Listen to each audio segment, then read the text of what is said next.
have got another massively important Friday transmission lined up for you. And then this Sunday, 4 to 6 p.m., we'll be live, but Mike Adams is going to be sitting in for me.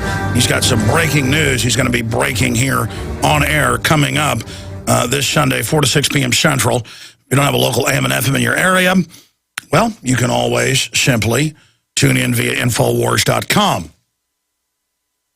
We have the director of an amazing documentary film that's going to be joining us, Farmageddon.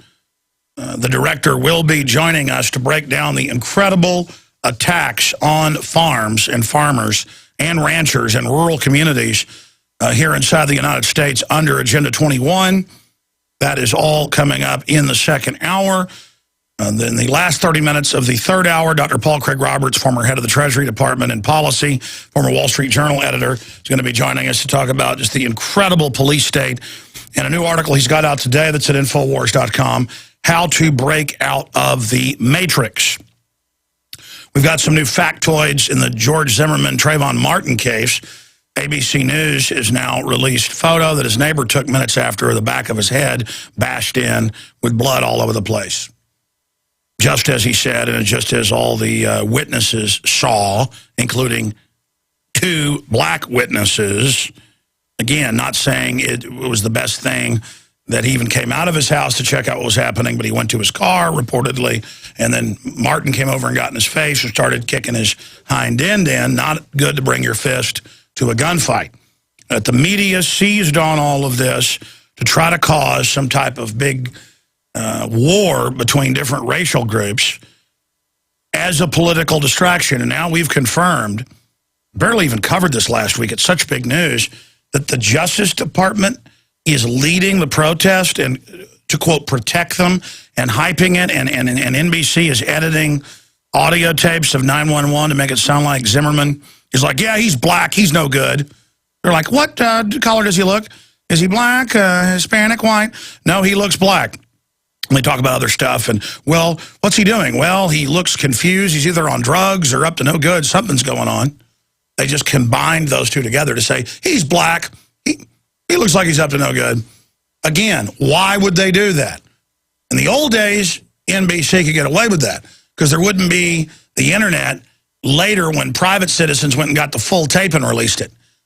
And, I mean, it was alternative blogs that first put out the fact that they edited it. Infowars.com is one of the first to link to that, then the Drudge Report, and then it forced NBC to get caught.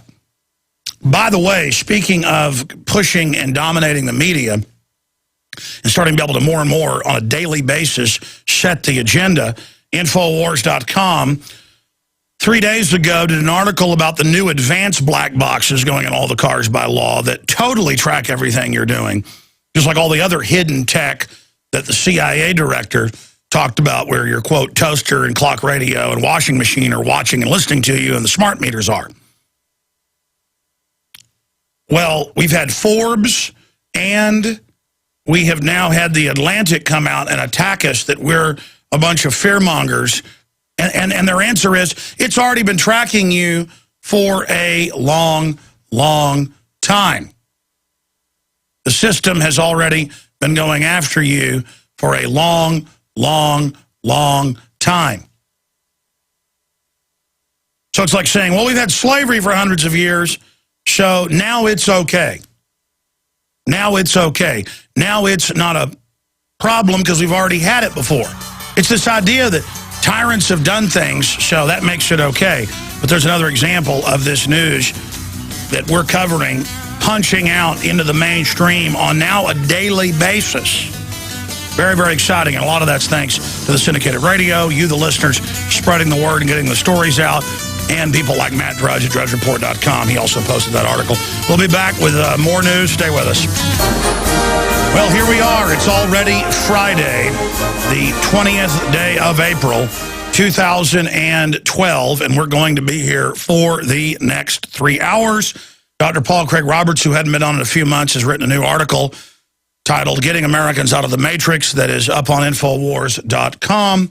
We're going to be discussing that with him, and we have the director of the film Farmageddon that just details the incredible persecution of our rural communities. The globalists do not want anybody being self-sufficient in this society.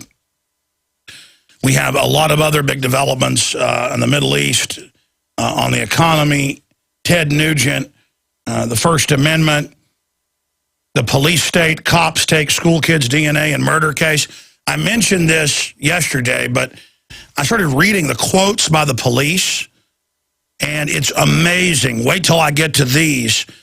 Also, Rupert Murdoch is back in court, that inquest that's being used to basically blackmail News Corp into getting even more pro-New World Order. Some big Trayvon Martin, George Zimmerman developments, all of it. Also, Forbes writer scoffs at Infowars freakout on mandatory black boxes. See, first, we're not being tracked with black boxes on board all the new electronics. Now they admit we are, and the smart meters are going to control our temperature and are dialing in to all these tech systems built in that you pay for when you buy a washing machine or a dishwasher or a clock radio. So, yes, they are watching us and tracking us without warrants, but get used to it. They've been doing it a long time. That's their answer. So, again, first, none of this existed. Now they're rolling it out and saying, yeah, there's no Fourth Amendment. We'll do whatever we want, but still, you're bad if you don't like it. And we've, as I mentioned in the last segment, also had the Atlantic, the same magazine that came out last month and had Ben Bernanke on the front and said, hero under it. Just hero.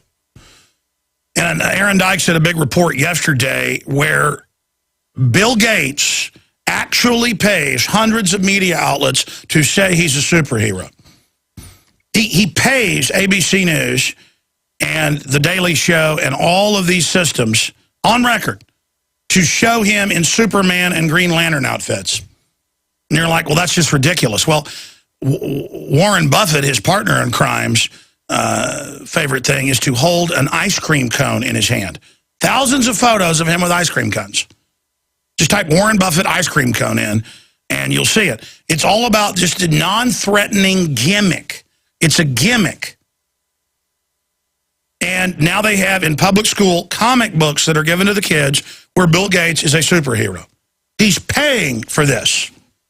Because people are like, you're saying he's this evil eugenicist who wants world government and whose dad headed up Planned Parenthood and called for world government and all this, and you're saying he works for the government to spy on people and put backdoors in all of his systems. Now, you're saying Bill Gates is bad, but I mean, he's a superhero. On ABC News, London Guardian, the list goes on and on. It even says under the articles on the sites, sponsored by Bill and Melinda Gates. And that's why almost every time I turn the news on, it's like worshiping Bill Gates. This is just a total propaganda assault because they know we're exposing them. You know, we didn't even play the video clip last week. We should have. But it was up on Infowars.com. Melinda Gates got up at the TED TV technology conference in Germany, in Berlin, and said many people are trying to stop our efforts to save people worldwide by saying we want to reduce population. You're going to cause loss of life. You're going to cause it. Well, you know, it's funny. Bill Gates is on record. In fact, I think I'll do a whole news report on this again and just put it all together where he says on Lair News Hour, get rid of the population, where he says on Bill Moyer's, get rid of the population, where he says kill grandma to hire 10 teachers, and you can just type in Bill Gates endorses death panels. He says, yeah, I'm for death panels.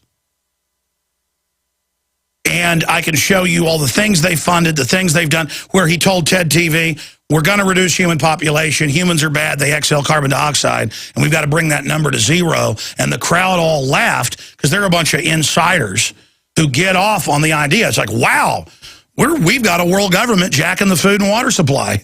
And they're like, wow, we're being let in on this. The public's so dumb. Bill Gates just openly said we're going to kill most people, and they all giggle and have fun because they're part of it. They get off on it. There's nothing more deadly than a nerd. I'm going to tell you right now. Because they're always underestimated. They end up with all the money, all the power, while normal men are running around acting tough and chasing women around. The nerds are calculating the takeover of society. And there's nothing a scientific demon nerd. There's a lot of good nerds out there. It's the idiots, call them nerds. But the demon nerds, they enjoy walking into a restaurant, feeling powerful, and looking around and seeing everybody they're soft killing. That's a real pleasure for them. That's a real enjoyment. That, oh, you got big muscles, you're tough, I use my brain. The world is mine. I'm going to merge with the high-tech life extension systems. I'm going to be in the high-tech reservation system. You're not going to exist in the future. And they're just carrying out a systematic operation. Well, let me tell you something, pal. I'm not going to try to join your system, even though I've been offered to join it. And I am going to fight you 110% because I've got a good enough brain to know history and to know that you are megalomaniacal, all of you that are part of this, and you're going to end up destroying the planet. And this stuff's all blowing back on you as well. You think you're going to dig a pit for us, you're going to end up falling into it. And so my prime objective, prime mission, 110% dedicated goal is preservation of Homo sapiens sapien. My total goal is defense of civilization and the innocents. My total goal is the empowerment of humanity. And you guys say that's your goal. All I see is you wrecking things because you eugenicists always on the surface claim you're trying to build up humanity by killing the infirm, the ignorant, the ugly, whatever, and saving the earth and building this big future. You're with your positive and negative eugenics, building up the beautiful, the virtuous, the intelligent, destroying, removing the ugly, the infirm, the deformed. But all I see is you actually targeting the general population because in your own documents, you're worried about the maverick bad sons. And a bad son, for those that aren't involved in study of plants, is little trees coming up in a grove of trees where you want it manicured. They're the little trees that crepe myrtles and others send up from their roots. And you want to cut those bad sons. Well, I see a bunch of diseased, ugly, twisted globalists telling us how humanity's ugly, we're bad, we're hurting everything. And then I see you guys with the genetic engineering and all the rest of it, openly damaging the planet, irrevocably changing the DNA, always in an ugly, destructive way, as you play God, and then telling us all day how bad we are. No, you are everything.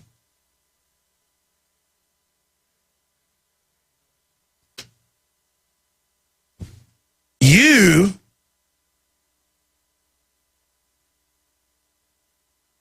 are everything you say we are.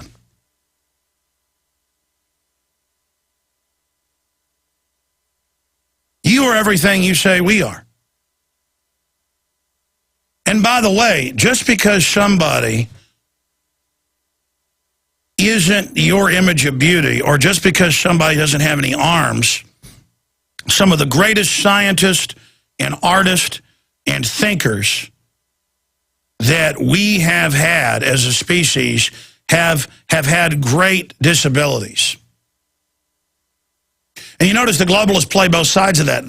They try to create a nanny state to, quote, protect everybody who has a disability from everyone else, but really they just seek to then have government as this divide and conquer system to actually persecute people and play different groups off against each other. All right, I'm done ranting about that. I want to have open phones here for the balance of the hour, interspersed with some important news. The toll-free number to join us is 800-259-9231, 800-259-9231, and we'll get you up and on the air with your points, your comments, things you'd like to bring up. But I will tell you, if people just purely call in to just plug something out of the gates, I'm just going to hang up on you because it just ruins the show, and it makes no sense to new listeners who are tuning in. If you want to talk about the issues or have any questions, I'd love to hear from you. 800-259-9231. Here's a new story by Paul Joseph Watson at Infowars.com. Climate alarmist calls for burning down skeptics' homes. which is something they've done all over Europe and the United States. You build a house in the woods, they burn it down. You got machinery clearing something off, they kill you. This is the type of stuff that we are dealing with here. Climate alarmist calls for burning down skeptics' homes. Let's start keeping track of them. Let's make them pay. And writing for Forbes magazine, climate change alarmist Steve Zwick. Now, Forbes is really a sick publication. They had that headline yesterday, paid for. Bill Gates a hero, Donald Trump a zero. Because Donald Trump said, yeah, man, everybody's getting autism. We need to look into these vaccines. By the way, we've got a new study on that, on the GMO and the pesticides causing autism. I mean, pretty soon it'll be 1 out of 3 people. And then civilization will collapse. But that won't matter. By then, they're going to release the mega bioweapon and just kill most of everybody. But we'll get into that report coming up. Stay with us. They're now injecting children with vaccines and saying they got their parental consent without getting their parental consent. In other cases, they're just secretly giving children shots and it comes out in the news. Or they're saying they don't need parental consent, that the children gave consent. Children can't give consent. That's why perverts always try to say the child gave them consent to rape them. Doesn't work. Or people say, oh, the 5-year-old wanted to drink liquor or take drugs. Doesn't matter if the 5-year-old says sure. They can't give consent because they're children. I have police quoted here on local TV, clips, and the news articles quoted, where they say, we're going to take DNA samples from children without warrants or arrest because they gave consent. That's the state ending parenthood. And it's all part of getting children ready to go to adult prison and to be used as slave labor. This is just child slavery. And it's totally illegal. California is the most lawless, wicked government in the United States. I would advise anybody, it's a beautiful state in many areas, but I would advise people to either take your state back and recognize it or get out of there. I know we have 3 or 4 great affiliates there, but it really is a very, very sad situation. That's coming up. Let's go ahead and go to Aaron in Cambodia, Indochina. Aaron, good to have you listening to us, I guess via Skype or something? Or calling in via Google Skype? Voice. Yeah, I use Google Voice. It's pretty good. It's free. Well, they like to give you free things so they can listen in, but that's good. We're glad they're listening. So what's on your mind today from Cambodia? Well, I'm Happy New Year, first of all, for the in the Buddha world. Remember, Buddha predates, the Buddhist religion predates Christianity by over 500 years, so we start celebrating New Year's about this time. Same with Mark Faber. And it's about the death of Buddha is when the calendar starts. It's about 500 years, like 2555 is where we're at. So Happy New Year, and I love what you're doing, Alex. You're #1, man. Well, I try my best. Thanks for putting up with me. Every time I hear my show or see it, I cringe, but I'm doing the best I can, so thank you. What's on your mind today? Well, I wanted to point out that I've done my own research, and I've come up with a couple interesting things. #1, the United States of America is a corporation in Delaware. Now, I've done an extensive video and stuff on it, and you'd be surprised to note that the Rothschilds have over 100 corporations in the state of Delaware, and also that the United States Treasury is a corporation, Social Security Administration, a corporation. Well, I know the government is now a corporation and does say in court that we are under admiralty law, and that's how they're ignoring the Bill of Rights and Constitution, that they declare a new emergency every year. There was a big court case in England that did find the Rothschilds do have dummy corporations everywhere and are puppet masters. That was just adjudicated on last month. They sued people over saying it, but it does turn out a lot of the oligarchs in Russia are their front people. Yeah, the Rothschilds are at the very top of the pyramid. Yes, and I'd like to hear you say that. Just stay in focus. Now, talking about what are we going to do about this, the people that have woken up, what can we actually do? And I'm always in favor of a march or something, you know. The toe's already been put in the water by the Occupy Wall Street people. You know, you don't have to go that particular route, but we can see that they got national attention, worldwide attention to this matter. Would you maybe reconsider marshaling your forces, so to speak, and to have some kind of a nationwide march against all of this? Because, you know, the ACLU is not coming to our aid or any of these, traditional... Sure. I'll say this. Ron Paul is speaking to crowds of 5, 10, 12,000 people almost every day. And next time I talk to Ron Paul, which I know we're close to getting him back on, I will advise him, look, point these youth afterwards, say, I'm going to lead you in a march to your state capital where we're going to demand your state stand up, say, against the TSA.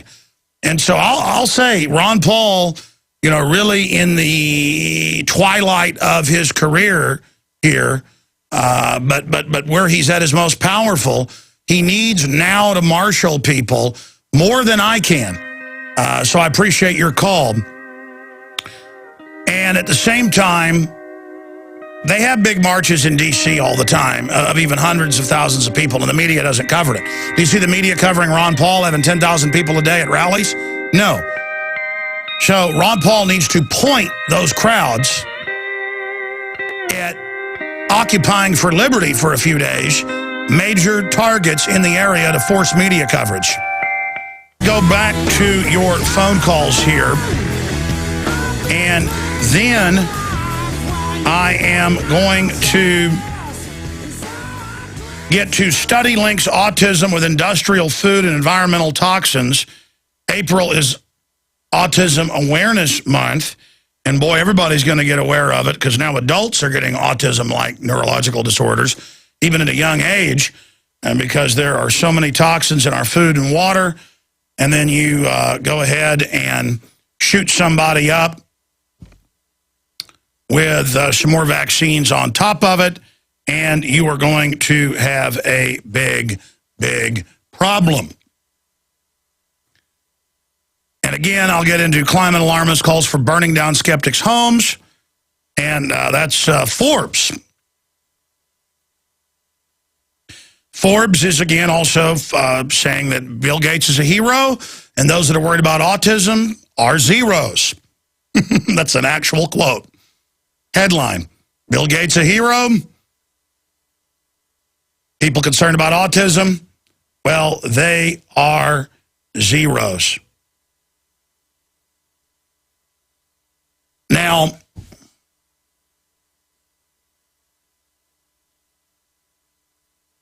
this stuff gets me so angry all the time that A, it exhausts me by early in the day, and B, I can barely contain myself at just how naked and open the evil is.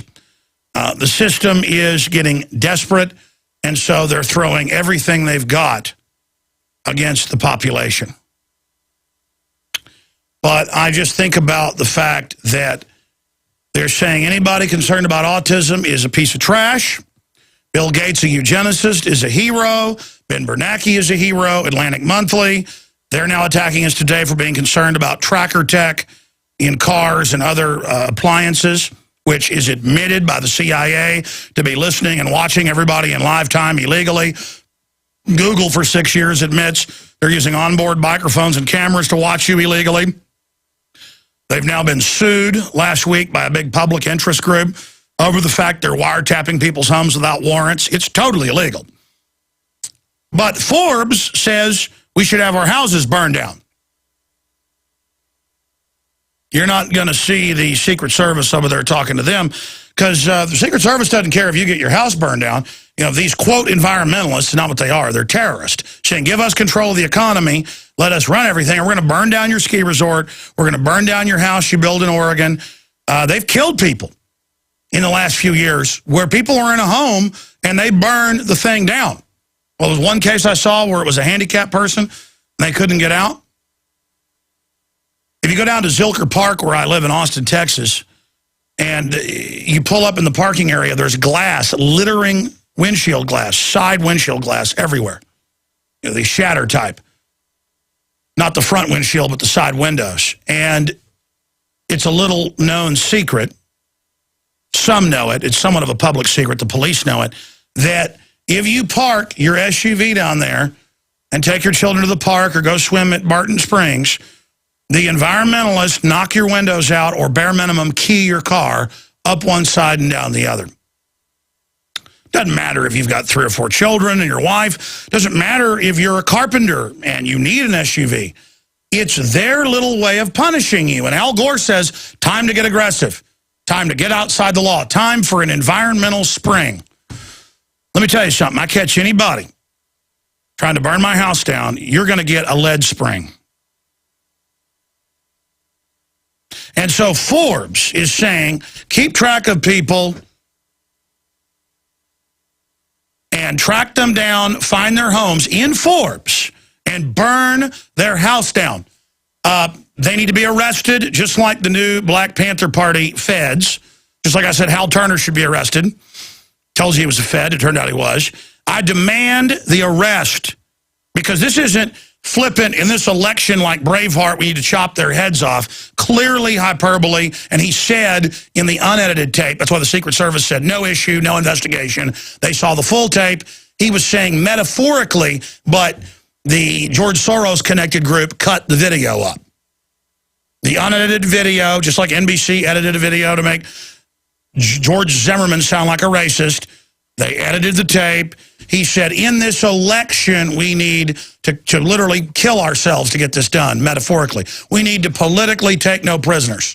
I mean, if I say we need to politically take no prisoners in a zoning fight, does that mean kill everybody? No, it doesn't. But when you say, find the climate skeptics' homes, go to their homes, I have the quotes right here, and kill them, burn their houses down. In fact, guys, do me a favor, call Paul Watson if he's not out, and I'll get him on Skype. I want to talk to him on air after I take some calls, because I just had a realization. We need to get a compendium article together to show that the fake environmentalist power grabbers, this mafia, this eugenics gang, is giving orders out everywhere. Well, they say stop, ignore democracy, shut things down, arrest people that disagree with us, arrest Lord Moncton, arrest all these people. In fact, we ought to get on the nightly news tonight, Mark Moreno. I know Rob Dew's in there listening, to get him to talk about this, because this is a new level. It was just hitting me again that I've become so accustomed to them saying, kill us, burn us, arrest us. I mean, this is like the Nazis saying, when we get power, we're going to start arresting and killing people. You better listen. Or the Soviets saying, when we get power, we're going to do this. I mean, you better listen. They're authoritarians. They mean business. They mean business. I mean, they attack bulldozers. They put spikes in trees. Some poor logger sawing through it in some renewable resource. And it kills them. Last time I checked, it's in the 50s, the people that have been killed just by spikes. You run a big industrial chainsaw, you hit that, man, that chain flies out, hits your throat like a razor blade, 100 miles an hour across your neck. And they think it's funny. Meanwhile, the honeybees are dying from the GMO. You could care less. Meanwhile, all the real environmental degradation at Lord Moncton, overfishing, toxic waste dumping, all that's real. There's real environmental problems. But paying carbon taxes to Al Gore and calling for burning down my house? You gonna burn down my house? Let me tell you something. They've already killed people. And now you've got Forbes, one of the most respected outfits there is, period. This is absolutely incredible. Yeah, tell Paul I want to dial him on Skype right now, or put him on the phone, but his phone's terrible. Well, his phone's not terrible. He's 7,000 miles away from us in England. Climate alarmist calls for burning down skeptics' home. Writing for Forbes magazine, climate change alarmist Steve Zwick, well, he's not even an alarmist now. He's calling for terrorist acts. Calls for skeptics of man-made global warming to be tracked, hunted down, and have their homes burned to the ground. Yet another shocking illustration of how eco-fascism is rife with the environmentalist lobby. Let me tell you, these aren't strong enough words, Paul.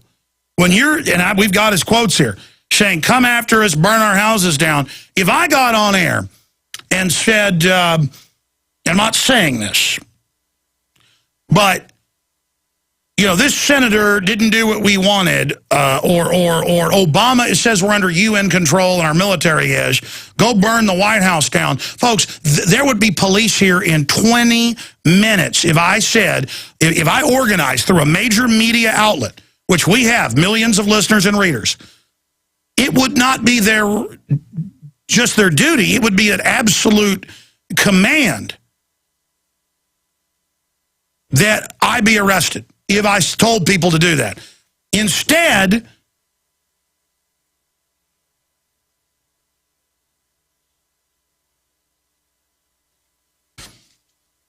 climate alarmist calls for burning down skeptics' homes.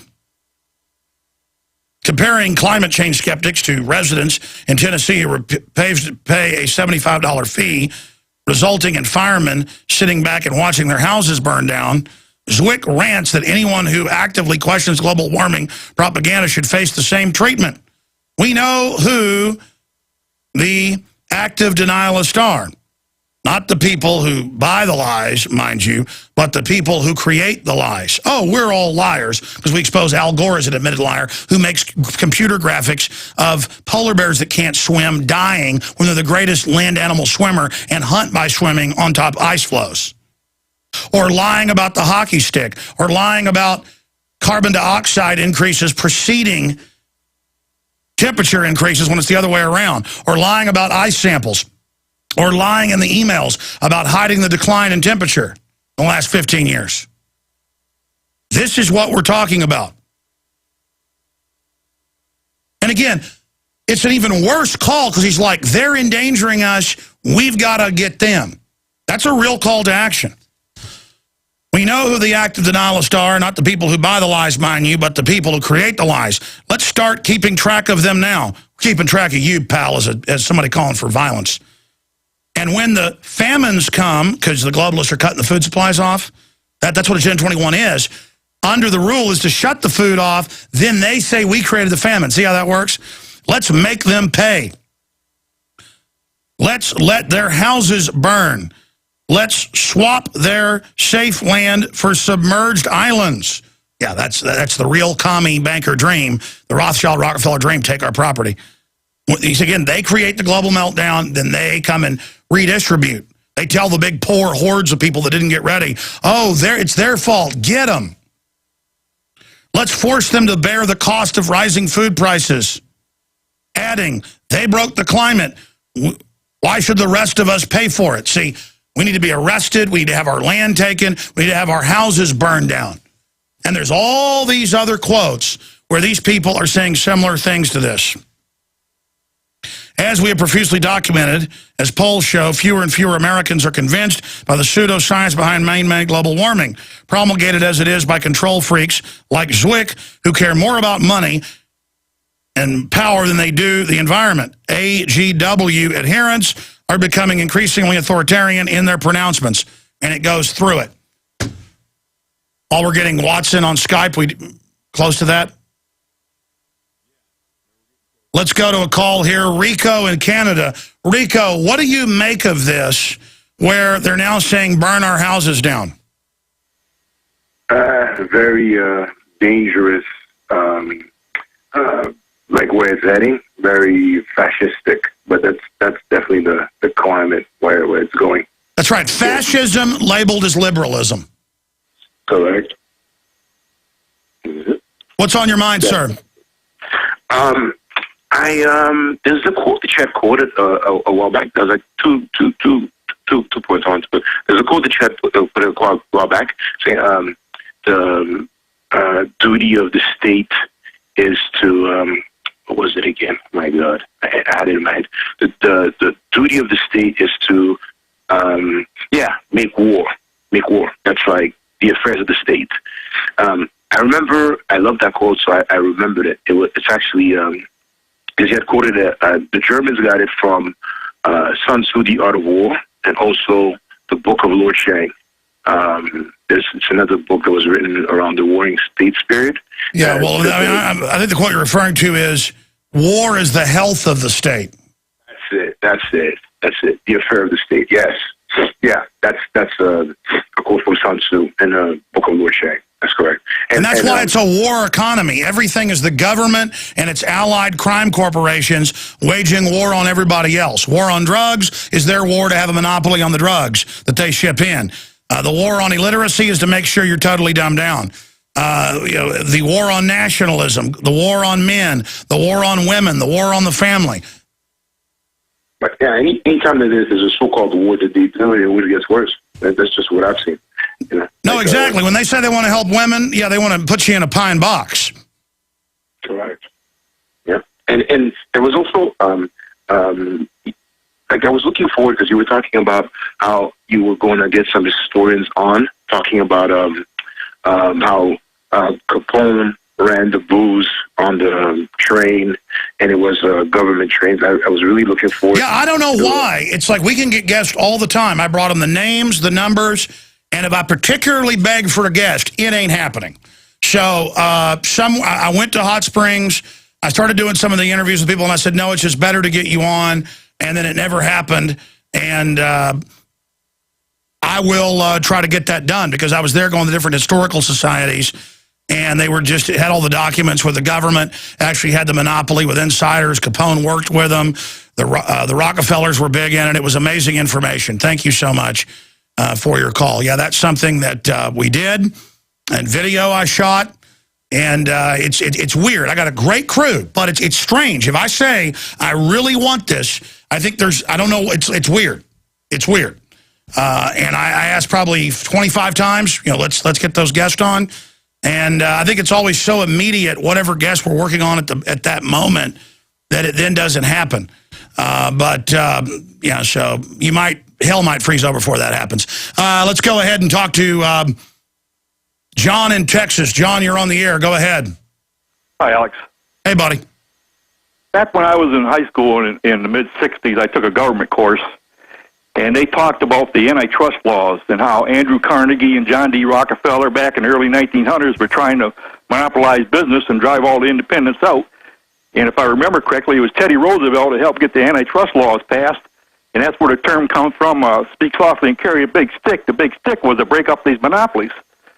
But what I'm asking is, what happened to the antitrust laws? You don't hear about them anymore. It was all a giant hoax. The private banks lobbied against the Federal Reserve Act, knowing that they were the enemy and discredited. They lobbied against the Federal Reserve Act and said, please don't throw me in the briar patch. And, of course, the rabbit wants to be thrown in the briar patch. Okay, oh, you've captured me. Please eat me. Don't throw me in the briar patch. Okay, so, that's happening. And it was the same thing with the Sherman Antitrust Act. The people knew there were monopolies. They knew they'd robbed everybody. They had big gangs of goons, paramilitary that would come take your land. People started fighting back. So they said, okay, we'll break it up. So they broke Standard Oil up into 10 pieces, later 2 more, so 12 pieces. They broke all these up, but they never really got rid of them. It was just different flavors. And it's like in England, they have 2 major retailers for groceries. But it's owned by the same group. It's just different subsidiaries. And so there was no antitrust act. None of that happened. None of that was real. And to get around it, things like IBM created Microsoft. And they picked the son of a top eugenicist to do it. It's all fake. Steve Jobs, people like that, they're fronts as well. And actually, you can go do research in it and discover all that. So it's all just a handful of old families running the entire thing. Good questions. We'll be right back. Stay with us. All right, Watson's Skype is down, and he's going to be on the nightly news tonight anyway, so I'm not going to get Watson up here with us right now. I just wanted to point out that when they say, hey, let's start burning people's houses down in Forbes, if you don't agree with them, I mean, that sounds like the Soviet Red Terror or something. I mean, it's just right out of really dangerous authoritarian moves to bully us. And you notice the Justice Department only goes after people like the right-wing Hatari militia that said, yeah, it's too bad the government's getting tyrannical. We might have to defend ourselves one day. All arrested. But giving you some faith, the judge has said release them, drop the charges. The feds, of course, haven't. Now, continuing here ahead of more of your calls, I'm going to get to more of this later because I could spend an hour on it.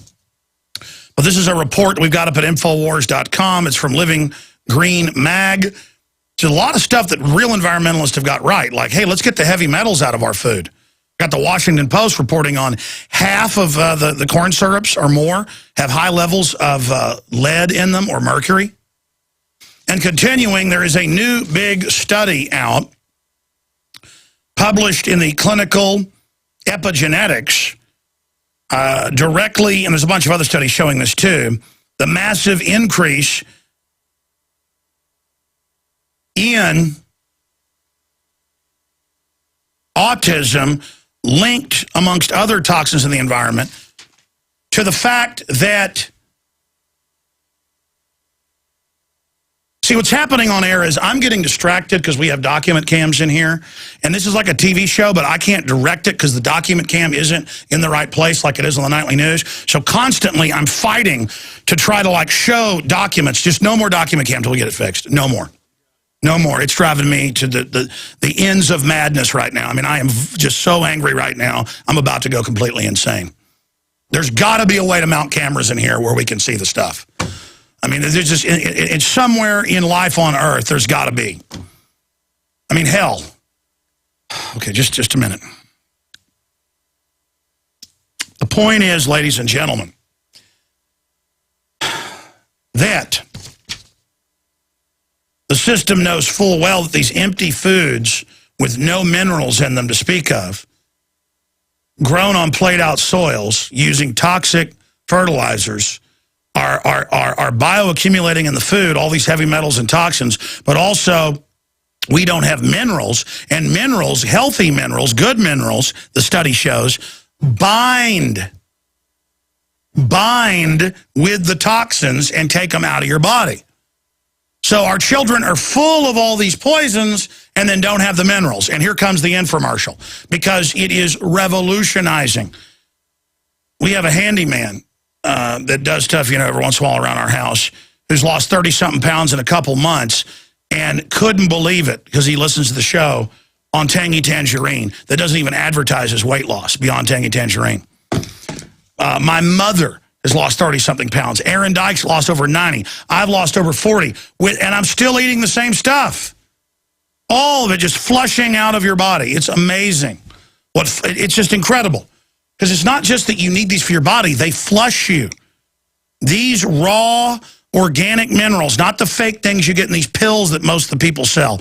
I'm telling you, they know what they're doing at Longevity. It's discounted at Infowars.com. You can get free shipping when you sign up for AutoShip. Check into that. That's a big deal. You can sign up, be a distributor, and get 10% off. And again, InfoWarsTeam.com. It is amazing product, and I really believe in it. I only promote what I have seen for myself to have dramatic, powerful effects. Beyond Tangy Tangerine at InfoWarsTeam.com. There's also a phone number there to order on the website. But this is already what Dr. Wallach has been saying, and here's another study.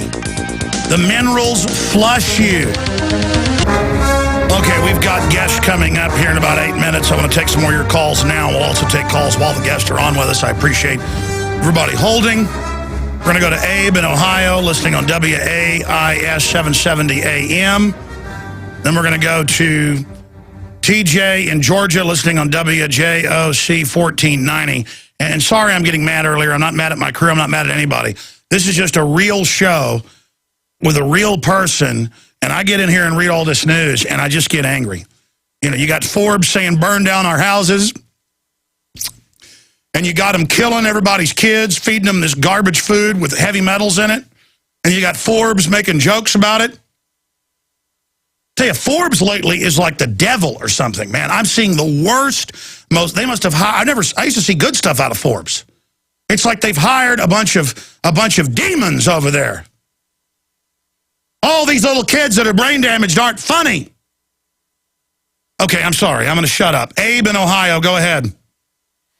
Hi, Alex. How's it going? Nice, man, I tell you. If you're not angry. Yeah, I know how you feel. It's like the quote Barry Goldwater here. Extremism in the defense of liberty is no vice. I'm calling from Athens, Ohio, and I've been on a couple times before, and we're battling city council trying to get the toxic substance hexafluorosilicic acid, more commonly labeled fluoride, out of our water here. And we're being hit at every front. There's about a group of 10 of us that go every other Monday to City Council and speak during the citizen output. And after this last one, they have threatened to amend the City Council rules to limit the amount or just flat out get rid of citizen outspeak, because we're coming there and controlling half the meeting is us basically saying we don't want it. But besides that, even if they do shut us down... And think about it. Then you have these scumbags laughing at you when you've got almost every scientist in the FDA and EPA saying it's massively increased cancer, get it out. I mean, it's a fact. It's deadly poison, and under that name, they add hundreds of other chemicals. Our kids are brain damaged. They're murdering us. You tell them, stop assaulting me, scumbag, filth, maggot. I totally agree, Alex, and that's what we're doing. We got Dr. Paul Connett. He's agreed to come to Athens to give a forum and debate the Ohio EPA if we can get it on the ballot. And we're only a few signatures away from getting it on the ballot, and it's we're doing good. And it's caused me to get upset and run against now the city council president who's running for treasurer in our county. I'm running against him now. And good. And listen, when they laugh at you, you tell them, listen here, scum, don't you laugh at me while you're brain-damaging kids aiding and abetting this, you little piece of trash. Their little giggle thing where they make fun of us, we don't need to go, oh, don't call me. We need to say, shut up, scum. You treat me with respect as a citizen, you filthy piece of trash. Totally agree, Alex. That's the way it should be. We need to get upset about this. But just my last thing, and I'll let you get some other callers. I'm running against this city council president, and he's been railing against us. And I'm running as a treasurer for a libertarian. And I know you didn't say I really couldn't do this, but I need all the financial stability I can to fight this Democratic. I know. Here's the thing. I want to support all you guys. It's okay if people throw a website out. It's just always then, we don't screen the calls, so every call will be, I did this, I did that. Everybody should get behind everybody locally. You should meet everybody wherever you are in the country and fight this tyranny, 110%. We're going to come back and go to TJ before we go to our guest, because I've said I'm going to TJ, and then we'll continue with Richard and Sam and Peter and everybody else. We'll get to everybody. And again, we've got to do the long haul. We've got to be healthy. We've got to be in shape fighting this. We can't let it get to us too much, like I do sometimes. But it's a balance. You can't then be so comfortable with it you don't get angry and take action. Because, look, I've seen the Austin City Council, top scientists come in to tell them, major university professors to tell them they're putting poison in the water, and the mayor gets up and walks off laughing. You know what? It's not funny, punk. It's not funny, punk. You see all the cancer exploding? It's not funny, punk. You understand me?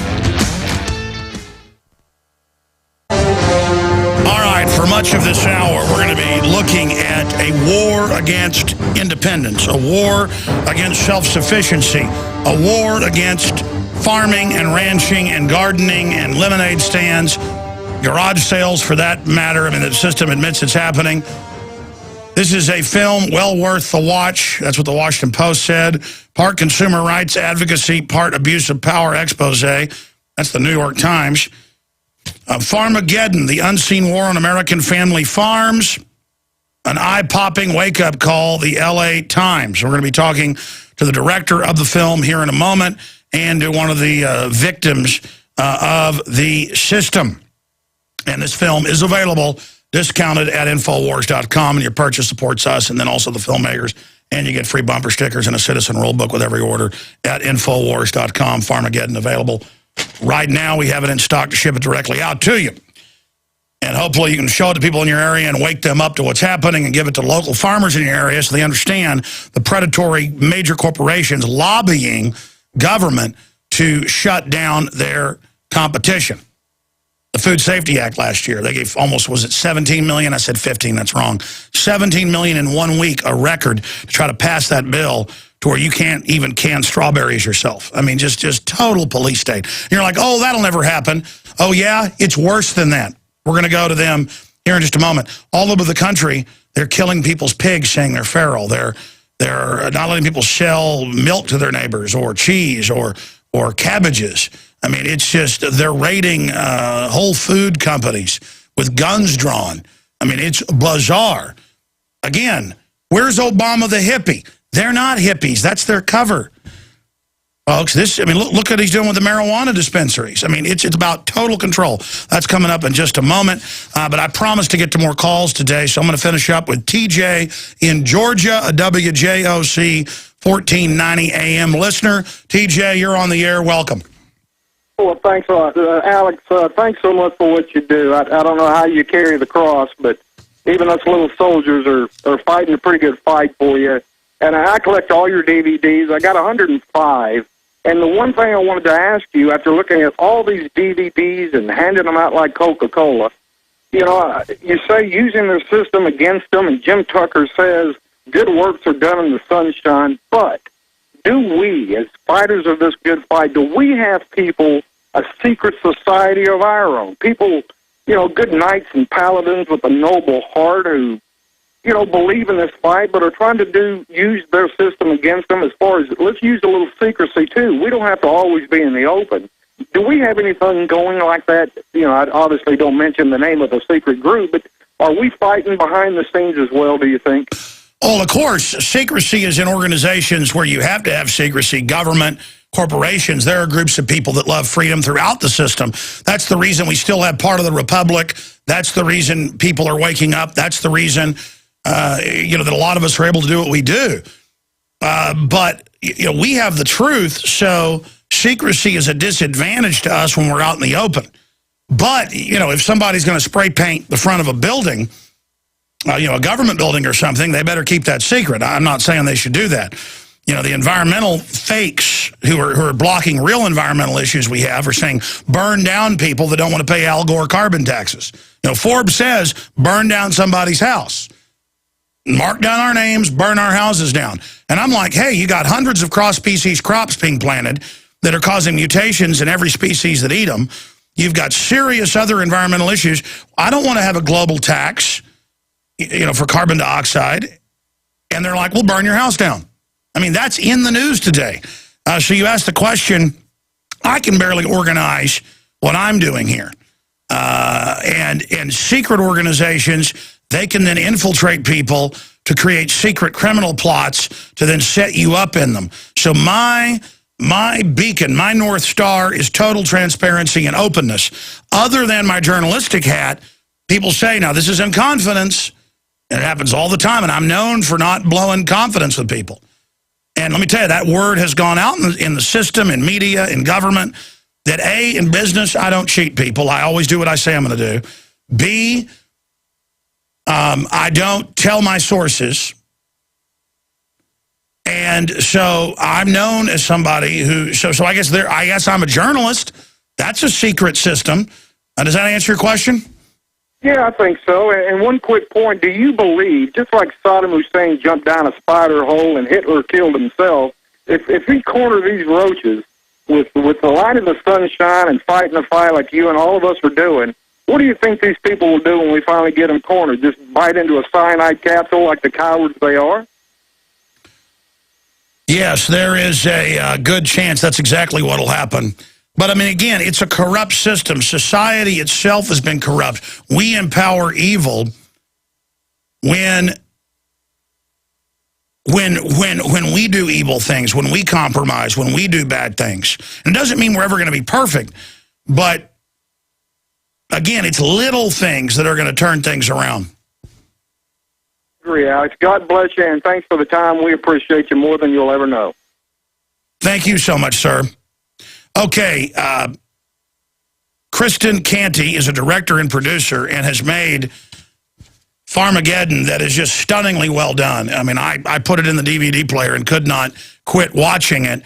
And I think it dovetails with the Agenda 21 book that we have at Infowars.com, Behind the Green Mask, You and Agenda 21, Rosa Corey. People don't understand why they're attacking lemonade stands, why they're attacking Amish, why they're attacking little Whole Food stores with guns drawn over cabbages or dates. It's the idea of shutting down swap meets, shutting down small markets, shutting down anything that the people can use to survive in this imploded economy. The globalists are engineering a depression because they want to break our will and make us dependent. They don't want us in a depression to become self-sufficient again. So that's what the rural councils are. That's what all these systems are. And it's there to make sure big agri can take over. As the UN has said, food is a weapon. So going to Kristin, the director, and we also are joined by one of the victims, and I'll let her introduce Linda and tell you her story. Kristin, thank you so much for coming on with us, and great job with Farmageddon. Great name, too. We may have lost her audio. We're gonna try to bring her back up whenever we get a chance. Okay. Yeah, okay, good. So we're going to have them come up in a minute because of that difficulty. Okay, let's continue with your phone calls then, since they're coming up. You guys hear me like announcing them for 10 minutes? I tell you what, go to rebroadcast.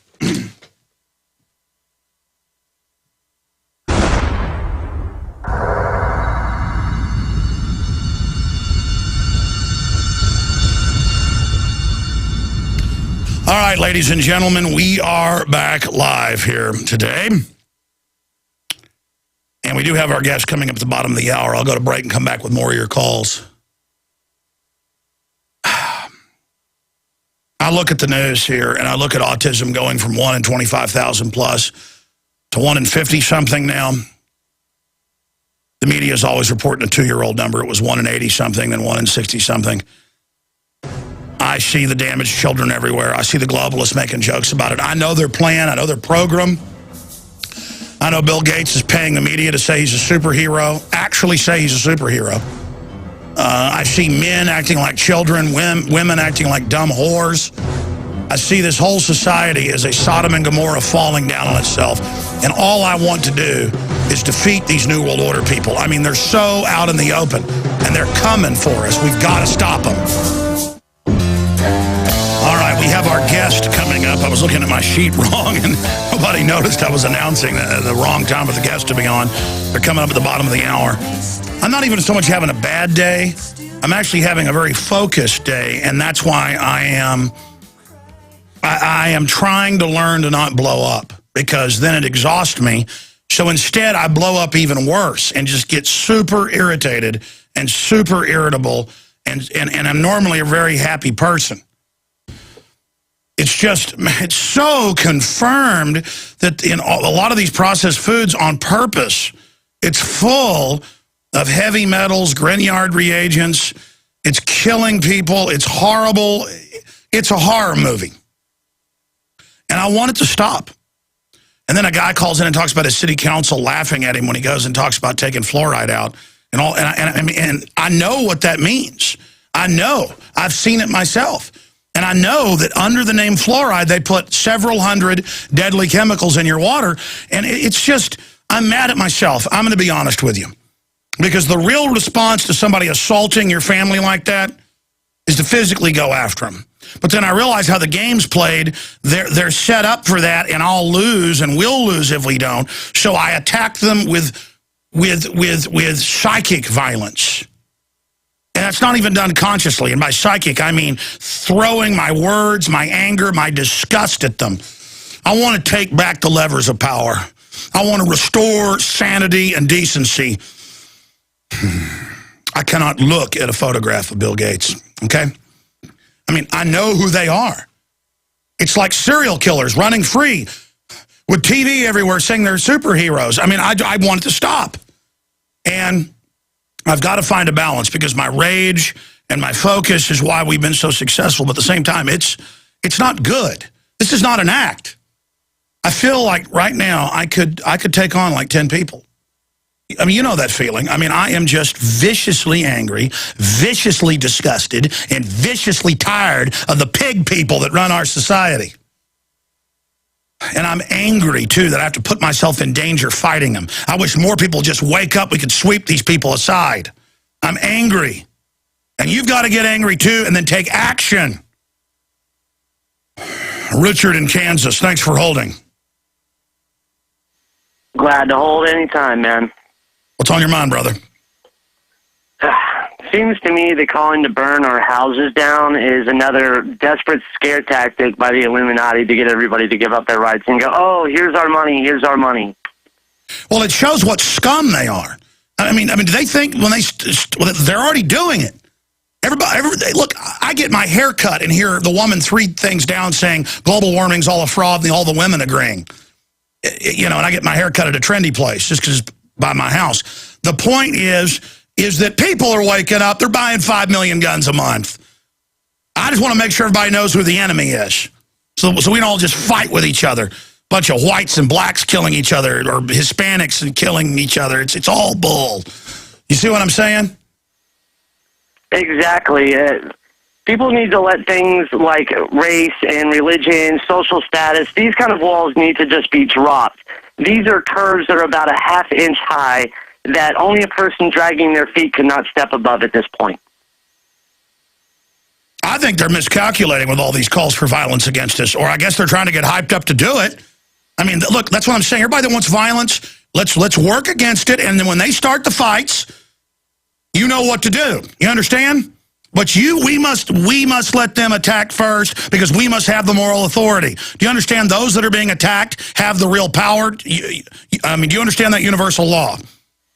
Exactly. You always have to be prepared to let the enemy throw the first punch. You just have to prepare yourself to be able to handle the first punch and then defend yourself from there. That's right. That's why I tell the New World Order, I love life so much, strike me down. Because I don't want to die, but I take that power away from you. I am committed. And I just wish people knew how real this is. I mean, I've told the stories of being physically attacked, people calling up, threatening to kill me, and letting me know they were listening to my phone conversations to let me know, like that intimidates me. All that did was put 10 years of fire in my gas tank. You know, the point is, the general public listening, I want you to understand something. This is real.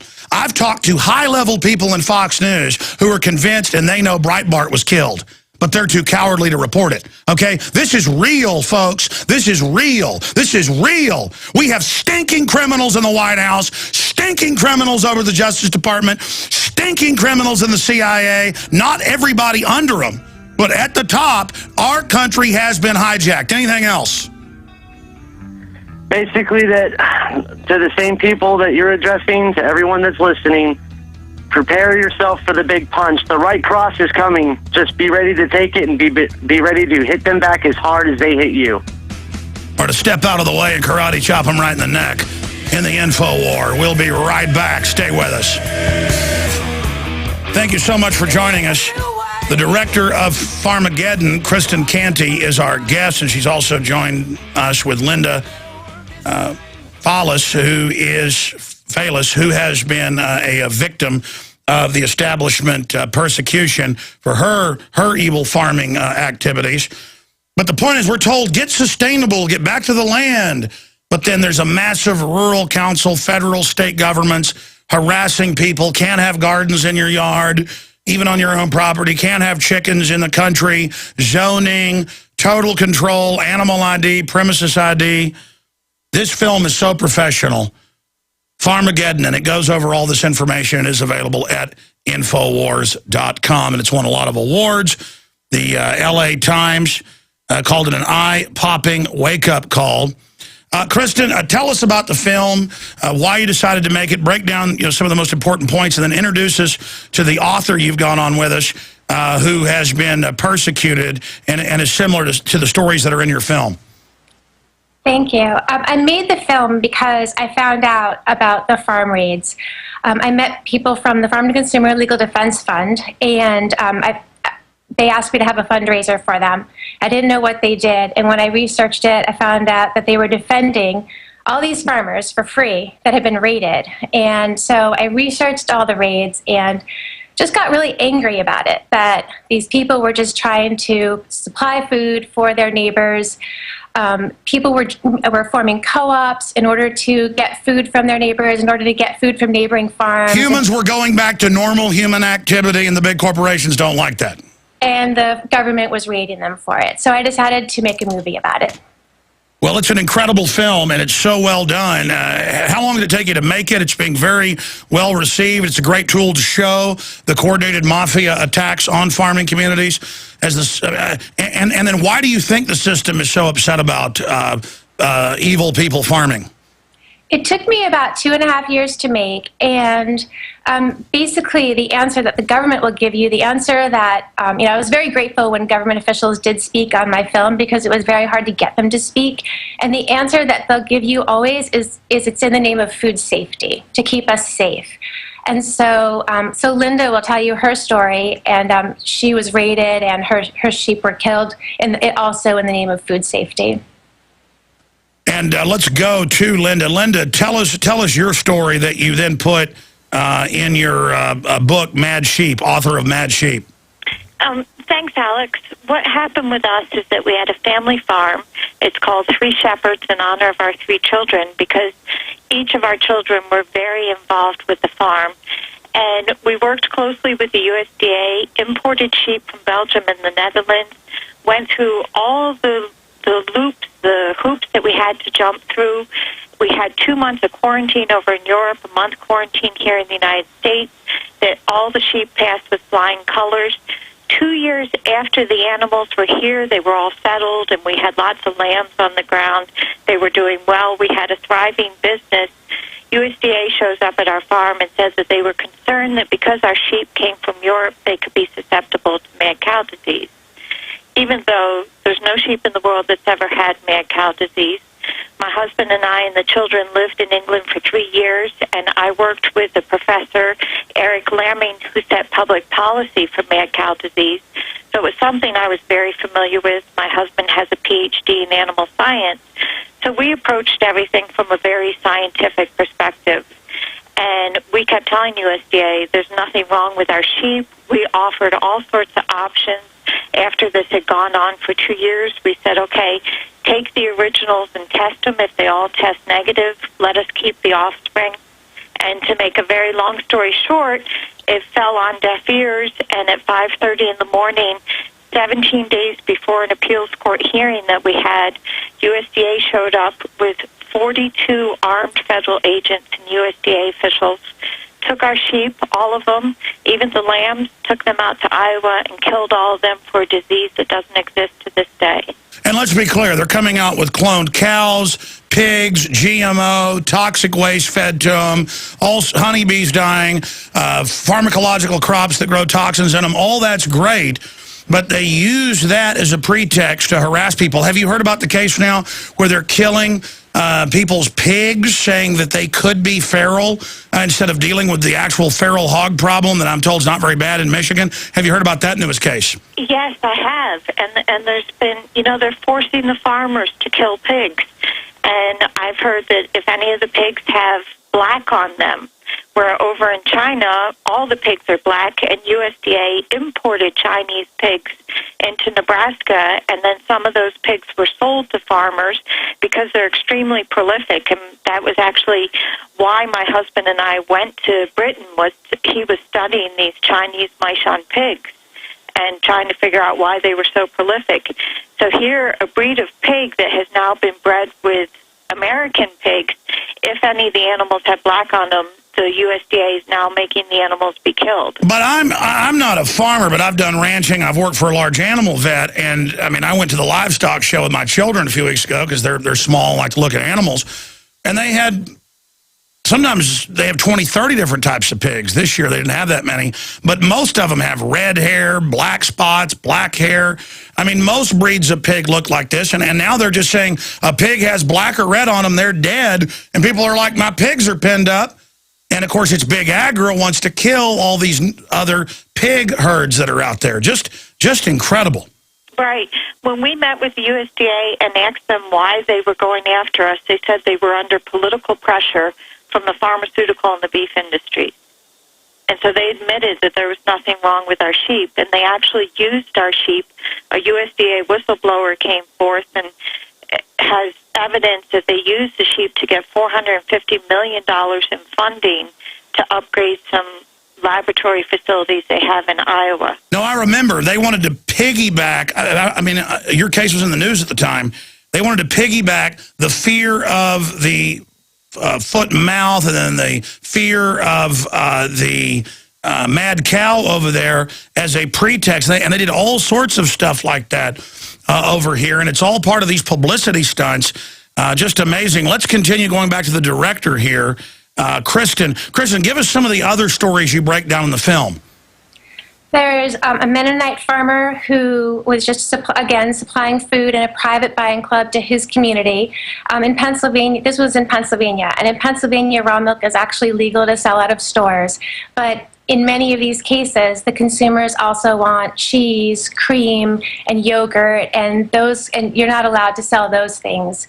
And let's be clear, Whole Foods, 2 miles from me, sells raw milk-made cheese, and as long as it's from bigger firms and go through the elitist stuff, it's okay. But how dare these Amish or Mennonites, though, do it? It's very, I mean, how dare you have that delicious cheese? Raw cheese has to be aged over 60 days, and but some people want the choice of having the other raw cheeses that aren't aged over 60 days, and the raw yogurt and the cream, and that's all not legal in the eyes of, I don't think there's any state government that allows the raw yogurt and the raw cream. So, so they formed a private buying club so that they could purchase directly from this farmer. And at first, the Pennsylvania Department of Agriculture said that this was okay. And then, as in the other cases, as it became more popular or as someone else took charge, they didn't like it anymore, and so they raided this farmer, took away $60,000 worth of his milking equipment, took away all of the food, and let it rot, and terrorized the farmer and his children. So just outrageous, but it's so prolific. What do you guys think of the latest case of the gentleman who'd had chickens for over a decade, was popular in the community? The town had expanded, and they told him you can't have chickens. They wanted his land for a green space, and they blew his house up. Looks like they killed him, and they won't. And they tell our reporters they can't film or even film the city building, and that there's no First Amendment in that town in Georgia, there in Roswell, Georgia. yeah, I think that chicken farmer killed himself, and Well, no, the police say he did. oh, okay. I mean, I don't just believe Boss Hogg when they tell me something. This is happening more and more often where, the USDA just said that they wanted the large chicken processing plants to regulate themselves. And yet I have 11 chickens in my backyard, and I have an 11-page document saying how I need to take care of my animals. And an inspector comes, and I pay $50, and they come out once a year to make sure that my animals have enough space. Yeah, they're parasites. You've got animals out in the open, I see this all the time, but if you've got them chained with their feet growing into the floor, being fed toxic food and antibiotics and GMOs and hormones that we all eat, that's beautiful and wonderful. And folks, I've been inside these big million chicken facility areas. It's like hell on earth. You've got to wear breathing masks. The animals are half dead. You're eating all the meat with the toxins in it, but they are harassing people and small farms everywhere. It's time to stop paying the parasite commissar that money. Where do you live? Concord, Massachusetts. Unbelievable. So they just show up, and the government has to make sure you're allowed to do that. They do. They need to make sure that my chickens are okay and that they have enough space. But I'm only feeding myself with my eggs. So it is funny that the people that are feeding the masses are allowed to crowd their chickens and feed them whatever they want and feed them waste and get away with it, where people that are just feeding themselves in their small communities and their neighbors seem to be the ones that are being harassed. Yeah, going in one of these big facilities, it's like going to a horror movie. I mean, words can't describe it. I ought to go into one sometime. I haven't been in one in like 20 years, and because I've actually lived and worked in the country for a time. It is unbelievable. I mean, if I describe what these giant facilities are like, people wouldn't believe me. And again, they use animal cruelty laws to harass someone with their own chickens for their own house and their own family. Mm-hmm. But happy chickens, hopping around in the yard, in the tree, whatever, jumping in your lap like domesticated chickens do, happy, not ever being eaten, not ever being killed. But then on top of it, you've got these giant facilities, and it's Big Agra writing all this. And notice, that's a pre-regulation on you, like you've done something wrong, so you can't be trusted. And now they're saying they want to inspect our gardens because we might be doing something wrong in those too. Again, in America, you're not allowed to do something with your own garden. I mean, this isn't a free country. Right, and the odd thing is that there's so much transparency with our neighborhood farmer. You can just walk onto their land and you can see how they're growing their food. You can make your own decision about whether you want to eat that food or not. But these large processing plants, you know, as I try to get in them with my cameras, I tried to get in them when I was making my documentary, and of course, you're not allowed in them, and you're certainly not allowed to film in them. And so now I have a rule that if a farmer won't let me film their property, then I won't eat their food. Well, they are so scared, as you know. Talk to me, both of you, ladies, about the movement I'm seeing, but give me your expert perspective on it. I'm seeing a huge exodus, especially by nouveau riche, middle class, upper middle class, but also working class, to rural areas and forming communities and really boosting the level of quality of life, the health of children. And I think this has really got the system scared. And there is a war against small farms and true sustainable living. And Farmageddon details this. Yeah, and I think that's what the real value of Farmageddon is as a farmer and a scientist, someone who has the animals, who works the land.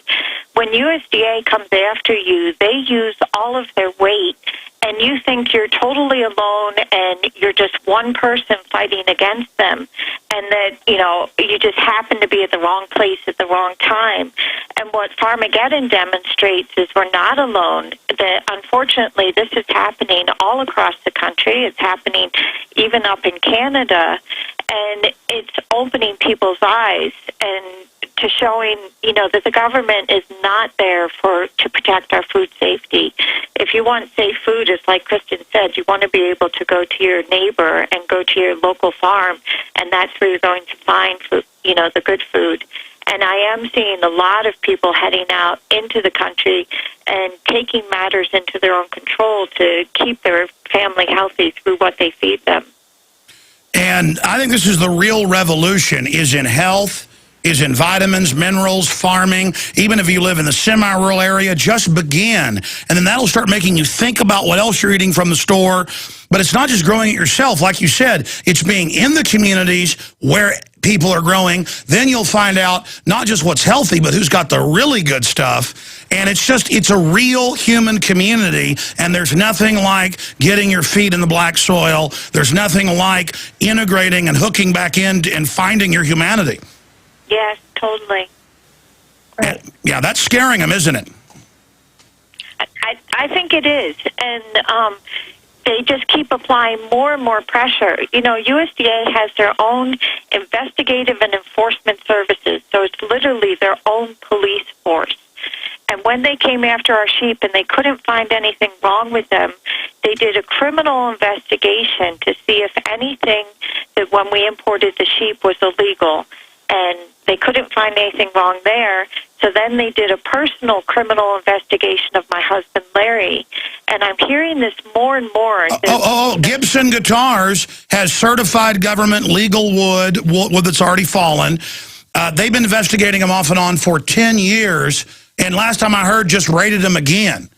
Because they dare to make things in America. Right.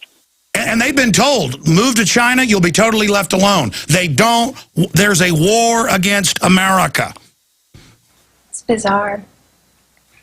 So the reason why I made this film is to give these farmers and these small business people a voice, because it just doesn't seem like they have a voice in the mainstream media. The government always gets the last word, and it's always the word of safety, where if you watch my movie, my opinion is that they're barking up the wrong tree as far as safety is concerned. And like you said, condoning and allowing, GMOs and chemicals in our food, and, animal cruelty and animal crowding, and then on the other side, harassing the small farmer who's trying to do things as best as they can. Well, just the look of the film, too, and the shots, the talent that you brought to bear making this film, it's something everybody's got to see. Farmageddon, available at Infowars.com. Incredible. We're going to come back and continue with both you ladies and talk about some more of the the stories in the film. Folks, I live in a farming community outside Austin. I have family that farms and ranches in East Texas, from cows to grapes. And let me tell you, they've got environmental spies everywhere harassing everybody, saying we're bad for the environment and leaving Big Agri alone. This is serious fascism. Going back to Linda Faillace. Linda, you're going to be leaving us here in about 5 minutes, and the director's going to stay with us for another 30 to get more into the film here and open the phones up for some of the farming victims out there who want to get involved on air. But what else can you share with us now that you've been a victim of this for so long? And earlier you were talking about that you've seen it intensifying now. Yeah, I was hoping that what I had seen in Farmageddon and what I was reading, that it was going to make USDA and the FDA back off of attacking farmers, but unfortunately it seems to be increasing. And the good thing is that people are not staying quiet. People are speaking up. People like Kristin are making a documentary and educating people out there. USDA spent $1 million, according to their own documents, $1 million watching us. And when we took them to court, we got the diaries of, we called them the goons, that were watching us. And the day was broken down into 15-minute segments. And it would say where each of our family members were. And you're talking about our daughters were 13 and 14, and our son is 15 years old. And they're keeping track of us. And to spend taxpayers' money doing that for disease, sheep that were not diseased, that were perfectly healthy for a disease that doesn't exist, is ridiculous, in my opinion. And we're just one of many people out there that this is happening to. Well, it's true. And again, even the news has said, why is there a war against people? And it's these bureaucrats, and they act like it's dirty and bad. And what do you think of Rawsome Foods, or the lady that was going to go to jail for a garden in her yard, and there wasn't even a law against it, and the city said, well, we don't like it? I mean, it's just wild. Right. The amount of power that the government has is incredible. And the person who ordered these criminal investigations of us was just a mid-level bureaucrat. And what's really bizarre is that you have all these organizations such as the FDA and the USDA, that those are the people making the laws, not the people that we're electing, but the people that are not elected, people that get appointed. And I think there's a real imbalance of power there. Well, and they also, again, just revel in harassing people, and this is all Agenda 21. That's what they're doing. They use environmental rules and other things to shut down the general economy, and then the globalists that write up all these world regulations, because it's being done universally across the planet, they are exempt. So it allows certain groups to operate and others not to. Kristin, do you have any comments to add to what she said on this point? No, I'm just... it just, unfortunately, she's right. It does seem to be really ramping up. When I finished my movie, Rawsome Foods had just had their second raid, and so that raid is in my movie. And after I finished, and actually the movie released theatrically, that's when they had another raid. And James and Sharon Palmer, I know that you've covered this extensively, and I appreciate it. Got thrown in jail for a number of days, and they were treated horribly, and they've been harassed. And Rawsome Foods is completely shut down now. And there's been 2 other Amish farms that have been shut down, and every day I hear of a new farm that's being shut down. So I find it very sad that it's increasing, not decreasing. No, it's a reign of terror, and it's outrageous. I want to thank Linda for joining us, her book, author of Mad Sheep. We're going to come back and talk to the director on the other side. The film is Farmageddon. Get it out to everyone you know. It's available at Infowars.com. We will expose and defeat these tyrants. Kristin Canty is our guest for another 30 minutes. I know we got loaded phones that were on before I went to her. And I want to be able to talk to all those people, but I think it's important that we be able to talk to some of the farmers involved. So I'm going to do this. Guys, can we fire up our phone system here? Is that possible? I'm going to fire it up right now. The phone system isn't open yet. It'll open in about 2 minutes. So be ready for the phone calls to come in. We'll open it. You're able to get in for about a minute. 50 phone calls will come in. Or I'm going to open my phone system up instead of the Genesis phone system so you can get in. And I'll try to get to the others later. Bill, Peter, Levi, Carol, and others that are holding there patiently. But if you're a farmer, rancher, your quick horror story in 60 seconds, or your good story of the loving federal government out of their jurisdiction, that's another issue. Now we have TSA at checkpoints on highways and with undercovers spying on people on buses and restaurants. East Germany had it. Cuba has it. Why not us? All the science fiction dystopic movies do. Well, we got to have that. Well, John Corzine steals billions. The number to join us, if you're a farmer or rancher out there, is 877-789-ALEX, 877-789-ALEX, 877-789-2539. I'll get that out one more time when we come back from break. This is a short segment, but let's get back, Kristin, to the film itself and some of the other stories that are in it and why people need to see it. Well, there's a woman in Ohio. I don't know if you covered this one, but it's the Manna Storehouse. And she found 40 Amish farms around her that had no way to get their product to market. So she had a great idea where 1 week she would go and get eggs from one farmer and vegetables from another and chicken and beef. And she brought it back to her house, and she shared these duties with her neighbors. And so the next week another neighbor would go around and collect all this food and bring it back. And so eventually it got bigger and bigger. And so the Ohio Department of Agriculture caught wind of it. And their response to that was to go in with, I think, as many as 11 armed agents.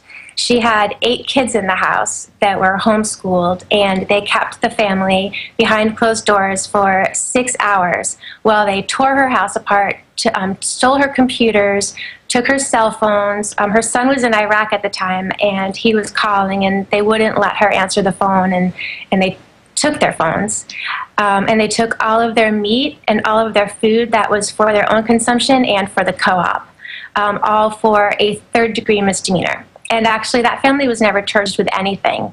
They ended up never really finding anything to charge them with, and yet that was the terror that they endured. So these were the kinds of stories that got me angry, and I couldn't let it go, and that's when I traveled around. And There's got to be class action suits against Big Pharma and Big Agri, because on record, they are the ones funding and lobbying for regulations and for this harassment. And then every time they cause some big food crisis, they then sick more bureaucrats on innocent small groups. Right. I mean, the problem is that there was a class action, there was a suit in this case, the Farm to Consumer Legal Defense Fund and the Ohio Civil Rights Union, both sued for civil rights violations on the Stowers family. And unfortunately, the court sided with the government.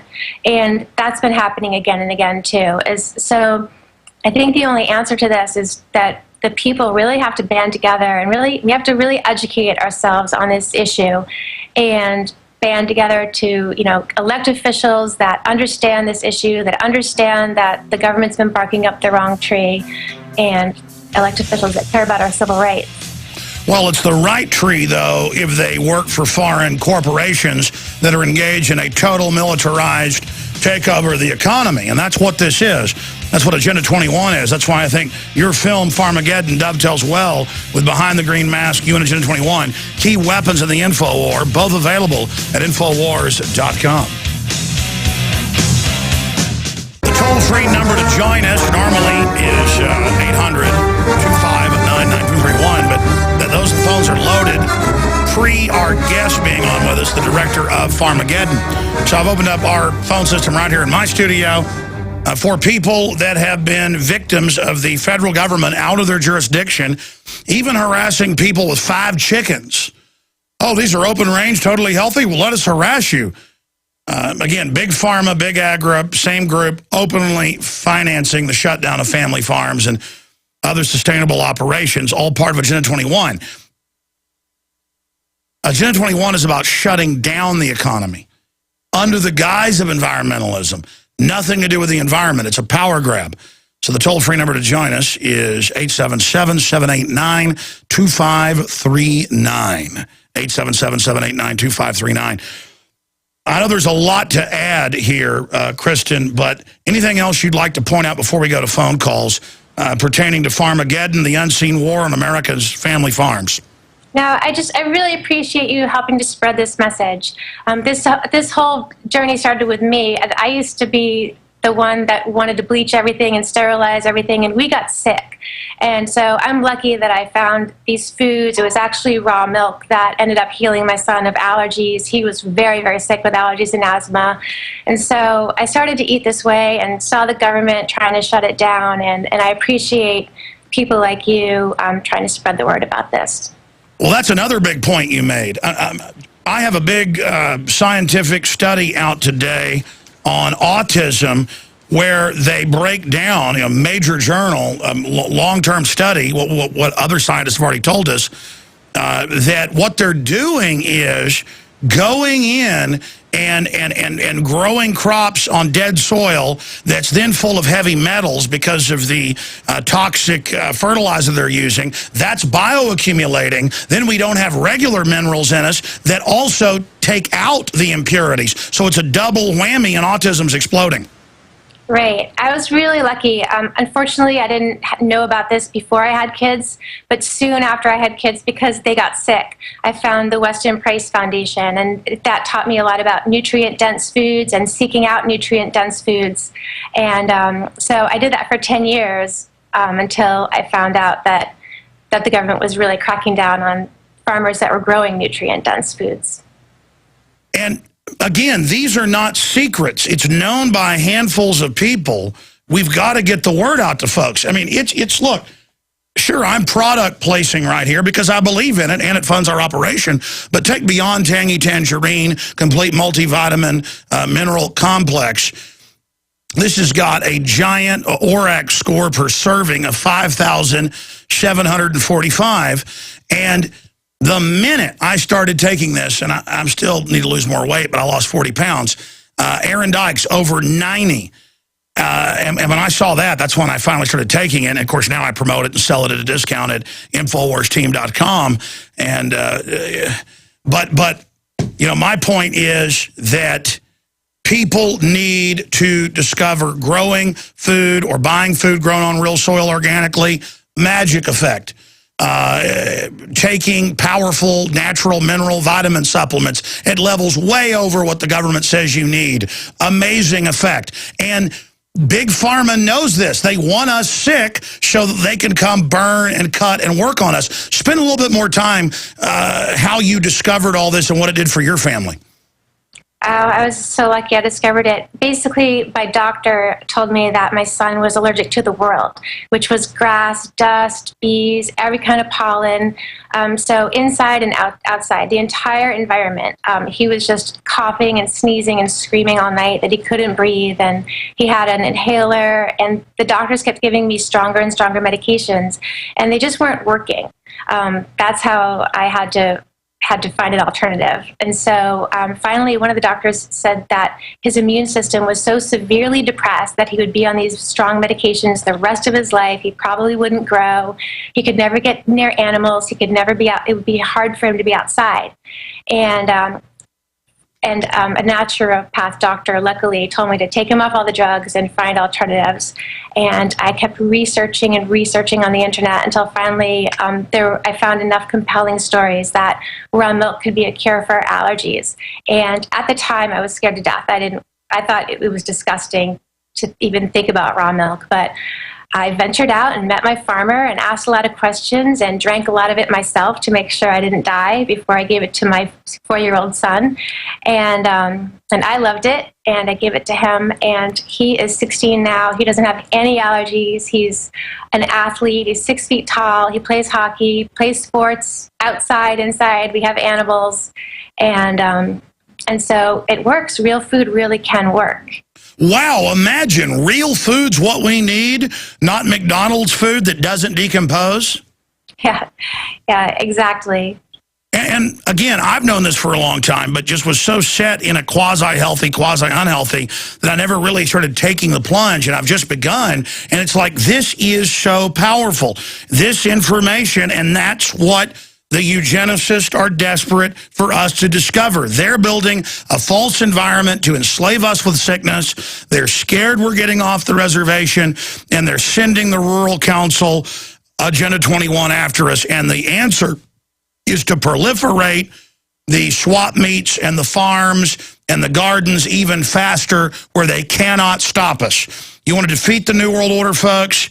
Educate people, speak out, but also just start living better and start educating others and creating communities. This will bring them down. Let's go ahead and talk to CJ in Michigan. You're on the air with the director and creator of Farmageddon. Go ahead, CJ. Good to talk to you. You're on air with us.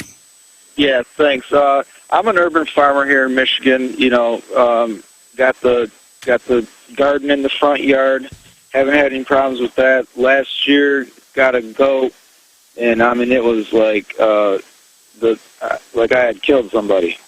So I got the summons. You know, I got the notice to get rid of it. Fines coming or jails coming, this and that. So I'm doing all kinds of research, trying to find laws, Michigan Right to Farm Act, getting obstacles after obstacles. But bottom line is, this is my life. This is my family's future. You know, we have a right to life, liberty, and the pursuit of happiness. By the way, my grandfather worked in the oil fields. He brought a little goat home that was orphaned. Its mother had been run over, and it grew, and they kept it for a long time. And then, you know, years later gave it to a farmer, but it would jump up on the mantle and stuff. They love that goat. I mean, goats, a single one, you don't want a bunch of them, they'll eat your yard. I mean, those are pretty nice little pets. And they're saying you can't have this evil goat, but I guess they're glad Michigan's collapsing, though. I guess that's fun, though. Yeah, it's real. I mean, it's a fun. There's a different. Okay, me and you agree that the right to travel is there, but they call it a privilege. But who can say that life? Okay, it can be argued that you can be born and not ever step into a car and you'll still live. But you need water, you need food, and you need shelter. How can they restrict a fundamental right? No, I hear you. So what's happening with the goat? Well, I had to get rid of the goat because I just don't have the time to fight it. But it's coming to the point where I got bees coming tomorrow. I'm just gonna take the fine. I'm gonna not pay it, and I'm just. Oh no, they don't want bees. The bees all have to die. You can't have those. I appreciate your call. What an evil caller. While the honeybees are collapsing, they're begging you to keep them, but then when you do, they come after you. This is terrible that he would do such a thing. What do you say to that, Kristin? Like I said, I've seen this over and over again. It's happening everywhere. But luckily, I mean, the hope that I have is that it's happening so much, and it's just getting so over the top right now, and so many people are seeing it that people are starting to wake up. So that's what I'm hoping, that people will see the film, that people will start, you know, waking up, that people will start banding together. And, you know, I'm really sorry to that farmer that he doesn't have time to fight it. It takes so much time to fight this. But if we can find groups of people to fight it together and form groups and go to the legislators and try to fight it together, we'd have a better chance. Absolutely. I'm taking the next step towards getting the chickens and doing everything else. Just because I need to be prepared, but also because it hurts the New World Order. And whatever I cannot buy from their big mega devil stores, whatever I can do to pull myself out, I'm planting grapevines, I'm doing all sorts of other stuff, blackberries, whatever I can do to not be part of their big sick system. Going to farmers market, buying from locals, buying local raw milk, had some this morning. Buying local farmers' eggs. I'm pulling out of your system, starting to buy local farmers' beef. I'm pulling out of your system. I'm pulling out of your system. I'm pulling out of your dirtbag system. Let's go ahead and talk to David in New Jersey. You're on the air with the director of the film. Go ahead. Hey, Alex. Hi, Kristin. How are you today? Good. Go ahead. Good. Real quick, the right to farm ordinance is something you need to look at from a community level. Here in New Jersey, in my township, we have the right to farm, regardless of the size of parcel of land. I have apple trees in my front yard, chickens going in the back, goats. This is a sort of that most people need to group up together in their community and pass. The right to farm ordinance is something that you need to look at. The state of New Jersey has adopted to the Department of Agriculture here also the right to farm ordinances at the community level. So people need to rally together to get this happening at the local level. And when local people rally together, trust me, the feds have a very difficult time trying to do anything about it. Well, once you've had real milk, you don't go back. Again, I've studied it. You go back to the 30s and 40s, big pharma, big agri, same group, convinced everybody that raw milk wasn't as good and you want the new pasteurized stuff just so they could ship it further, have dirty milk with feces and blood, overwork the cows. Then they started passing ordinances that it had to be from certain groups, certain companies. And then over time, they just phased it out to where now the counterfeit that is just like liquid artery sludge is what people think milk is versus real milk.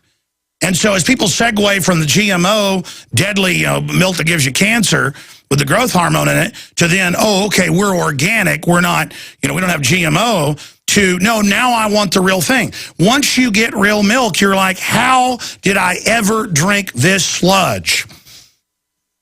Exactly. Real quick, if you're interested, you can go to Pittsgrove Township, is the township I'm calling from, and you could actually put right to farm. You could Google it, right to farm, Pittsgrove, New Jersey, and it's a great model ordinance. It was adopted. It is law. It's a law of the land here. Take a look at it. I think it's something that you could bring to various councils or township meetings and try to introduce. Well, God bless you, sir. Great points. Human instinct is powerful, and despite all the brainwashing and dumbing down, people are buying 5 million guns a month, total all-time record. They're buying seeds, they're planting, everybody. It's like after 9/11, there was a baby boom for a year. In fact, that was when my wife and I conceived our first child. Humans don't have to be told, an archetypal, you just saw a bunch of people killed, have kids. The way the system sold that was we just lost half of America. It wasn't, but the way they sold it was we're under attack. Boom, all these kids. It's the same thing. Now we really are under attack. Subtly, the media's not telling us, but everybody's buying guns. Everybody's starting, everybody. And so that's because the human instinct is very, very powerful. Kristin, your comments on that? Yep. No, I agree with that. And I'm happy that the farmer brought up the right to farm ordinances. And the other thing that's happening around the country, too, which is very positive, is that townships are starting the food sovereignty laws. They're passing laws trying to keep the state and federal governments out of their farming system. So anything grown in their counties or towns can be sold, traded, swapped, co-opted, within that county without the state. Exactly. And as the state says that's illegal, that's the line in the sand. When you can't live in the country and trade food with your neighbors, that is a total genocidal attack. That's what Stalin did to the Ukrainians. It doesn't get any more brazen than that. It's very sad, I think, that we have to pass food sovereignty laws to try to keep the federal government out of our farms because they see them as a danger. I wish that didn't have to happen. Yeah, a danger. Yeah, your kids might not get autism if they, eat healthy food grown locally. We got to make sure those kids have horrible lives. Paul in New York, you're on the air with our guest. Go ahead. Hey, Alex. I'm representing a farm that was a 400-acre farm in Finger Lakes region in New York. And they basically fear for their life at this point, and they're in hiding.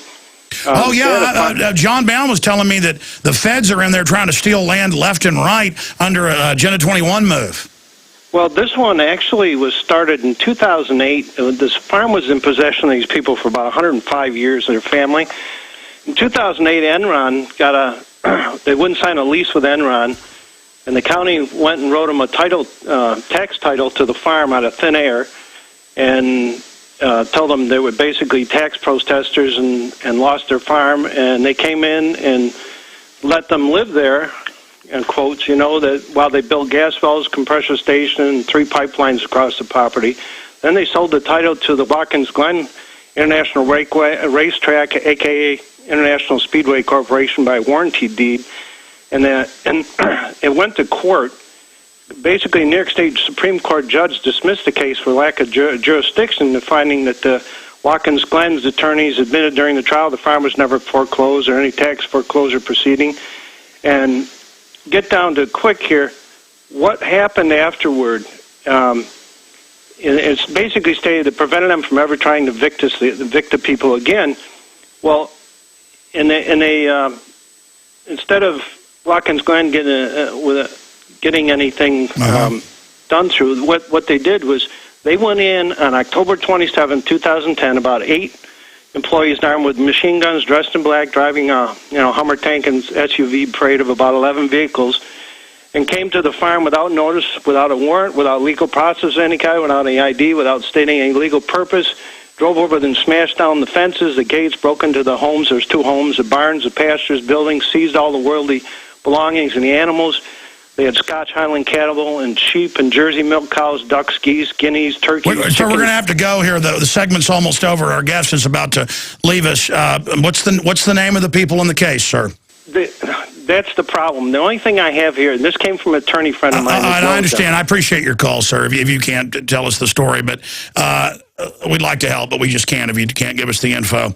This goes on everywhere now. It's the lawlessness of the government. They're not putting TSA in bars and restaurants and on buses because they want to play musical chairs with us.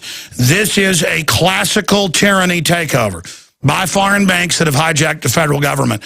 And we've just got to get dug in and get ready because these people are criminals and they're coming and they mean business. Comments on what the caller was just saying?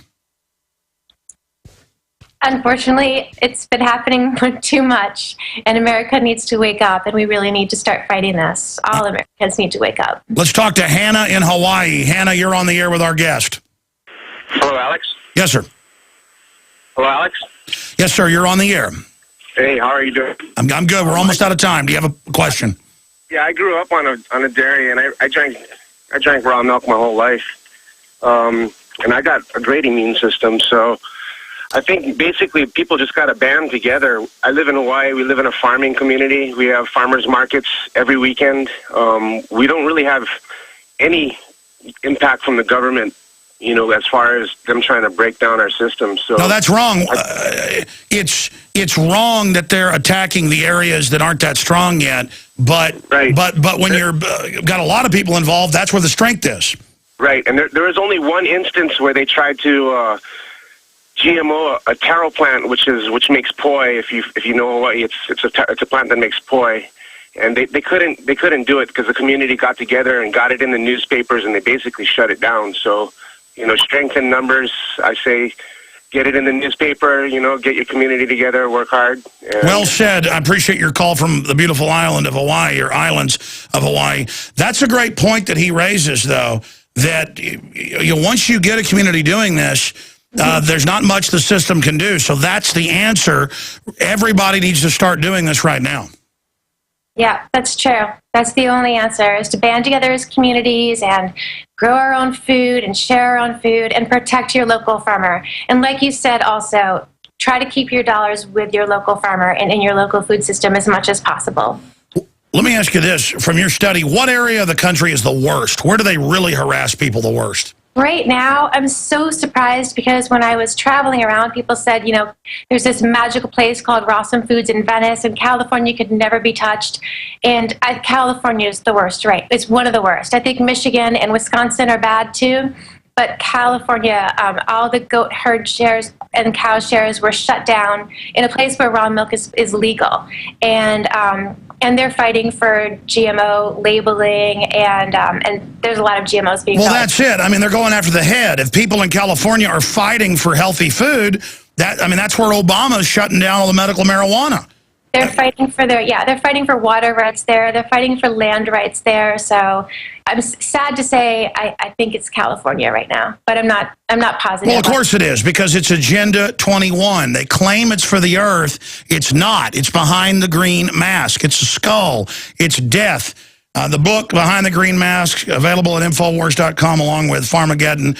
I have to say I am impressed, Kristin, with what you've done. You're an amazing filmmaker.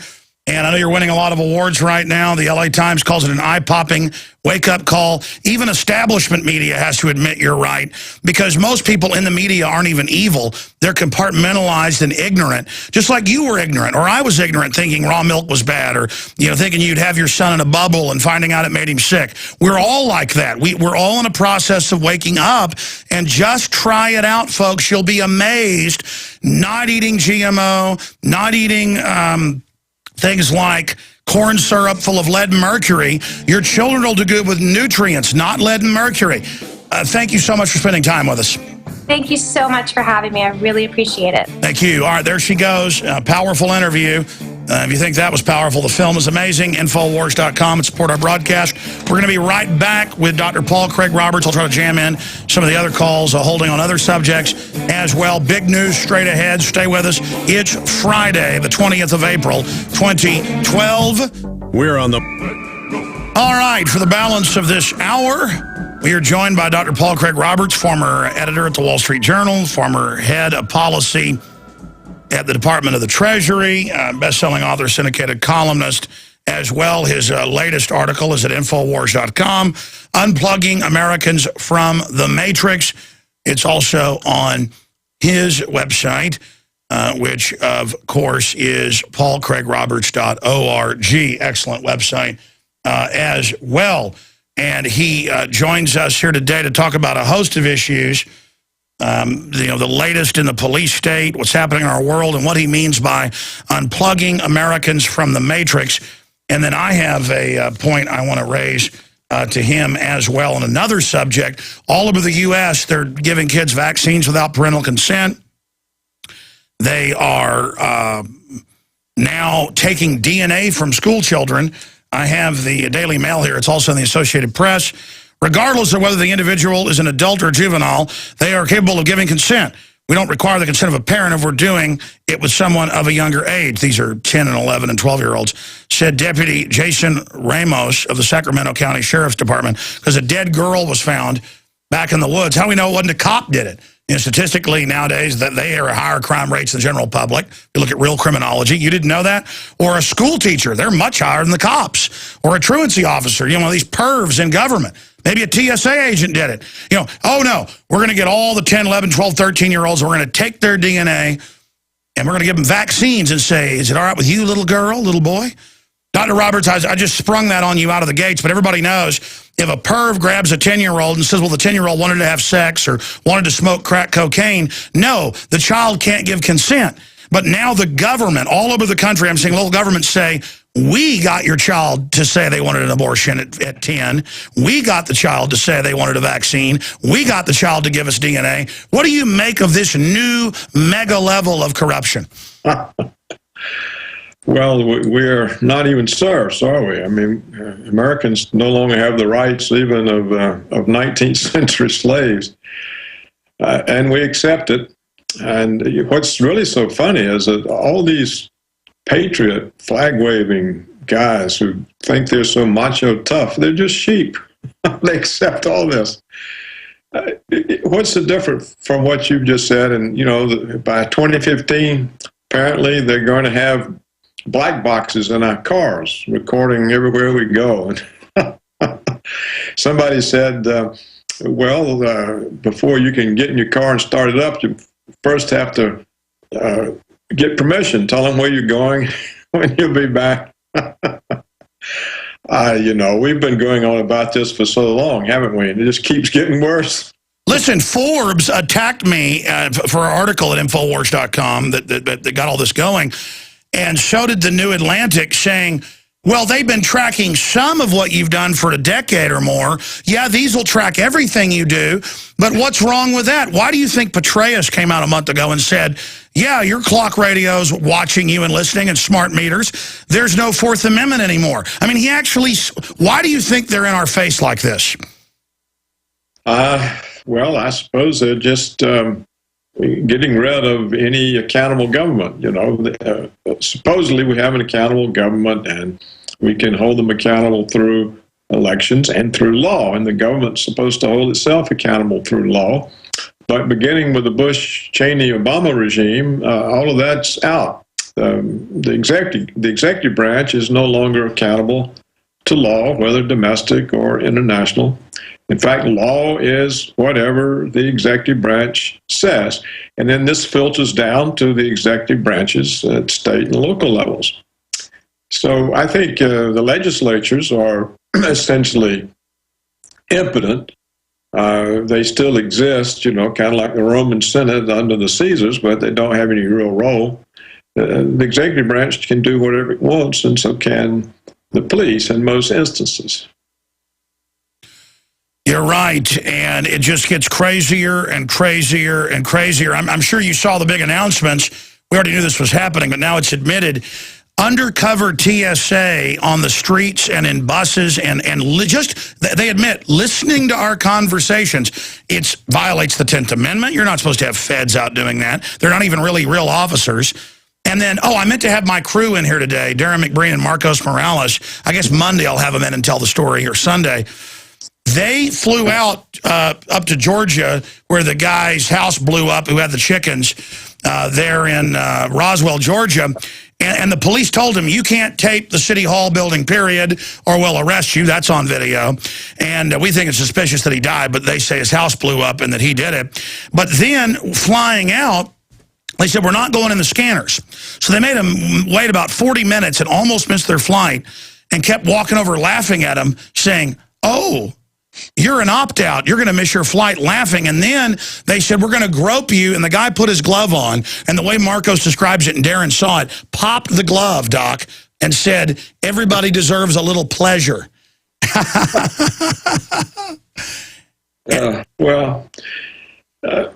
We accept, the population accepts it. It all goes back to what we've said so many times. 9/11. The population fell for 9/11. That's been the excuse for everything else.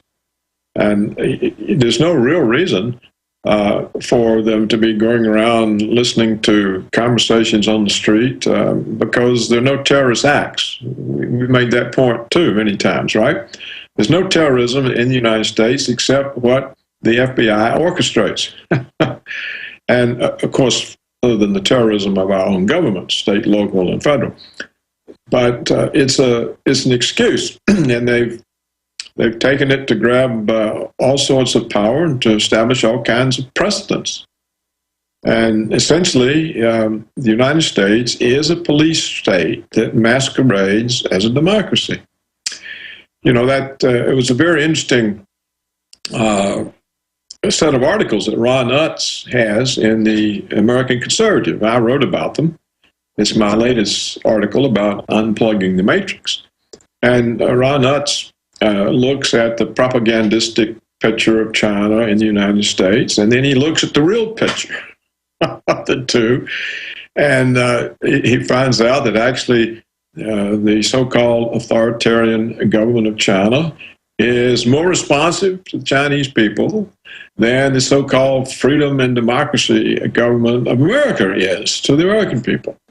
He finds out also, he shows also that the Chinese government is more accountable to law than the American government, and also has a far more successful economic policy with the real incomes of Chinese workers doubling every decade for the last 3 decades, while the real incomes of Americans have been stagnant or declining. So wherever you look, if you take off the blinders and you get out of the matrix and look at the real facts, the United States, the people here, they live in an artificial, propagandistic, or virtual reality that's not really real. And that's what I meant about unplugging them. It's a reference to the film, with Neo and how do you do that? That's what you're asking. It's an excellent piece. I mean, how do you get people who think the world is just there and they're not part of it, and they just believe whatever they're told when we see every, people always blame the Germans. How do they let this happen? Well, their country was destroyed in a war, totally in depression, and Hitler didn't even get elected to a full position. He used it to get power later. I mean, he got elected, but not with 50% of the vote. And that's how it happened. It happens where criminals seize control and people people don't know how bad it's going to be, and then they get in control, and everybody just starts saying yes, yes, yes. That's it. But the United States is a police state. There's no doubt about it. And everything you said at the beginning of our conversation points to that, as well as everything that we've said in all of our conversations over the years, Alex. you may remember the executive orders or the national security directives or whatever they were called of the Bush regime, about how they could take over the government and ignore the Congress. And you remember how we used to discuss that? And they get worse and worse. The one Obama issued is even worse, apparently, than the one Bush issued. And, nobody blinks. And they cart off 6-year-old girls to jail in handcuffs because they have temper tantrums and charge them with felonies. And no one says, what is this? I don't even think Hitler or Stalin went that far. Well, that's right, Doc. And I have another question for you. Then I want to get into the economy. And you also sent us an article about Fukushima. I want to get your take on that. But taking folks to the Drudge Report right now, we have the top right-hand link. Climate alarmist calls for burning down skeptics' homes. And they're always talking like this. But this is a big senior writer at Forbes saying burn down our houses, find out who we are, and then burn down our houses. And I see Al Gore saying they want an environmental spring here so they can get their carbon tax. And then separately, they have CISPA and SOPA, and they admit they want to start censoring people and shutting down websites without due process. I mean, Doc, I think we're getting to the point where they might actually shut us down. That's right. I think you're right. Why shouldn't they? What's to stop them? Look, we've already reached the point where the Department of Homeland Security a couple of years ago said they were no longer mainly focused on terrorism. They were now focused on domestic extremists. And we had the episode where they went into the homes of the war protesters, the activists, and took the computers, and they're trying to make a case against them before grand juries that criticizing the war is the same as giving aid and comfort to the terrorists. Amazing. That's what they're trying to do. Wow. And you see what they've done to Julian Assange and to Bradley Manning, to all the whistleblowers who are supposed to be protected by law, but aren't because the government doesn't pay attention to the law. That's a bombshell point you just made, hiding in plain view. They are grabbing peaceful anti-war activists. And I saw this under Bush, where they tried a case out in California, and I saw the Deputy Attorney General. It was under a Democrat. His name was Calhoun. He was in the newspaper. I'll still remember, because I read it on air over and over again. It was like in 2004, and it was in the Oakland newspaper. He said, protesting the war aids terrorists because the war is against terror, and so you need to be arrested, and now they're actually trying it. That is so un-American, so anti-freedom that you can't be against war and that they're going to arrest you. That's the total proof right there. That's right, and it's not even a short step to the point that if you criticize the government, you are against us, not with us. Remember how Bush phrased it, you're with us or you're against us. Well, if you criticize them on any grounds, then you're against them. And so you can be picked up or shut up or whatever they want to do. The most amazing thing to me was when the Obama official announced, proud to Obama himself, that they had a list of American citizens that they were going to assassinate without due process. And nobody said anything. There was no uproar. Congress didn't say, what do you mean? They didn't call hearings. The law schools didn't explode in anger. The federal courts didn't. The bar associations didn't. A few isolated individuals said something about it. I said something. Glenn Greenwald said something. Probably Harvey Silverglate, a few others. But most people it was water off the duck's back. This is what I say, they're all plugged in. They're all in the matrix. And at the end of my article, I quote from the film where where it's being explained to Neo that the people they're actually trying to save, whose minds they're trying to save by unplugging them, will actually fight them to the death to stay plugged in. And that's, you have a large following, but the vast majority of the people, they don't want to be unplugged. And so this helps the government. This is why the government can continue. It's very easy to steal people's liberties and freedoms and rights when they're in the matrix, because they like it.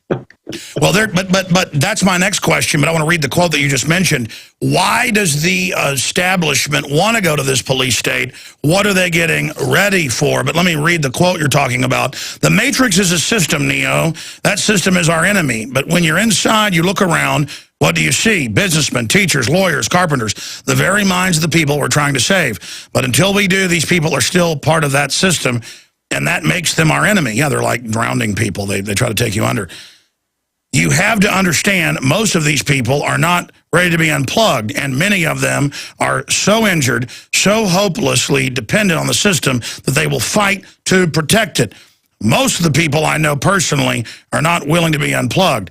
I assume my readers are, so seize the opportunity to be further unplugged and read Ron Unez's comparison of America and China. Well, look at China now says they're going to use the model of the NDAA to create their own NDAA. The communist Chinese now get aid and succor for their police state from America. We're now the model of evil. I'm afraid that's true. But I think we're more of a police state than China, and the government here is less accountable than in China. And when Ron Utz compares the case of the Chinese infant formula that was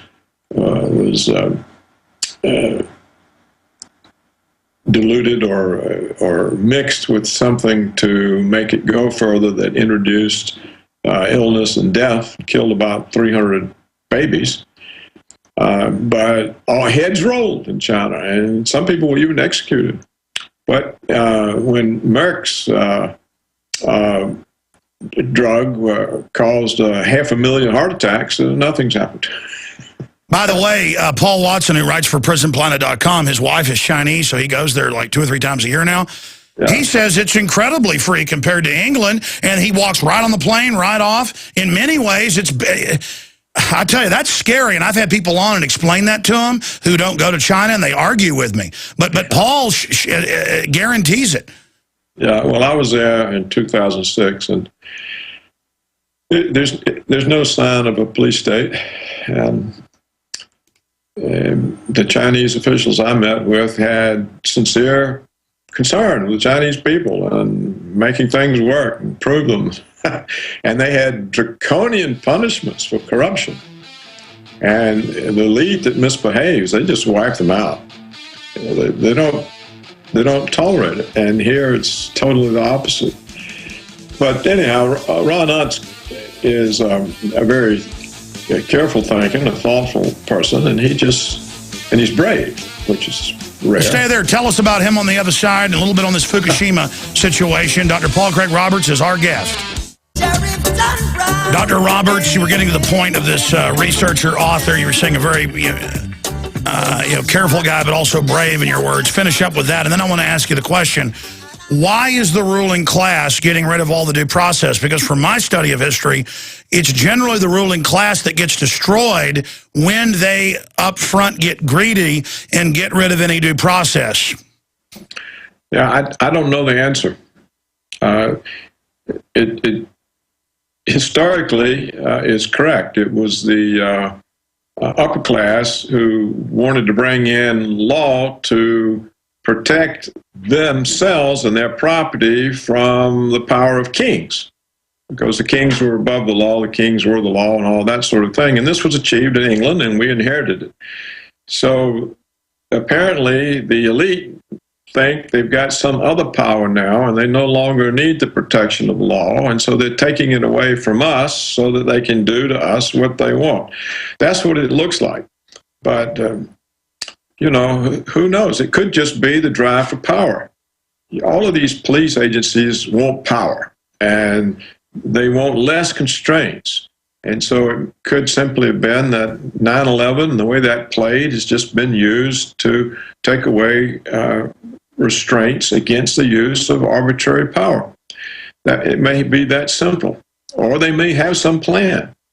I don't know. I really don't know. I agree with you. All I know is, historically, it's deadly dangerous, and if people aren't concerned out there, something's wrong with them. That's right. Well, there is something wrong with them. They're plugged in the matrix.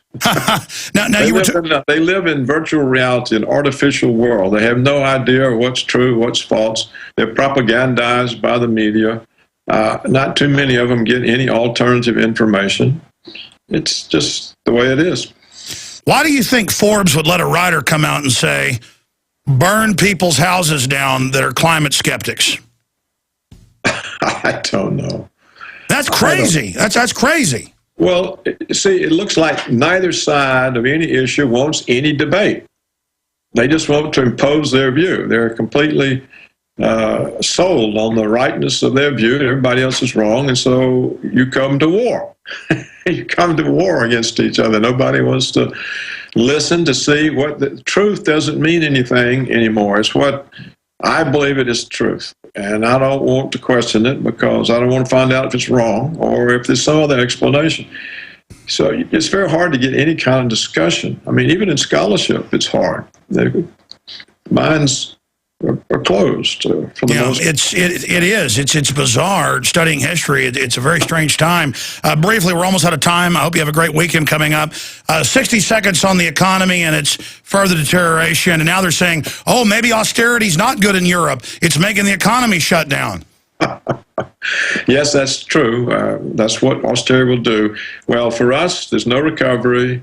Nothing's changed. All the money and debt that's being created may come back and bite us in higher prices, and we may be headed for a real problem of a combination of rising prices and falling employment, and there's no solution to that.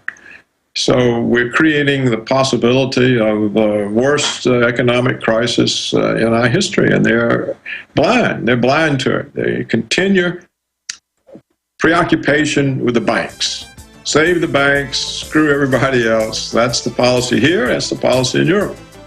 Amazing job. I look forward to speaking to you soon. Have a great weekend, Doctor. Thank you, Alex. All right, there goes Dr. Paul Craig Roberts. You can find out more at his website, and we've got links to it up on Infowars.com. I'll be back. Well, Mike Adams is back Sunday with the Sunday radio show.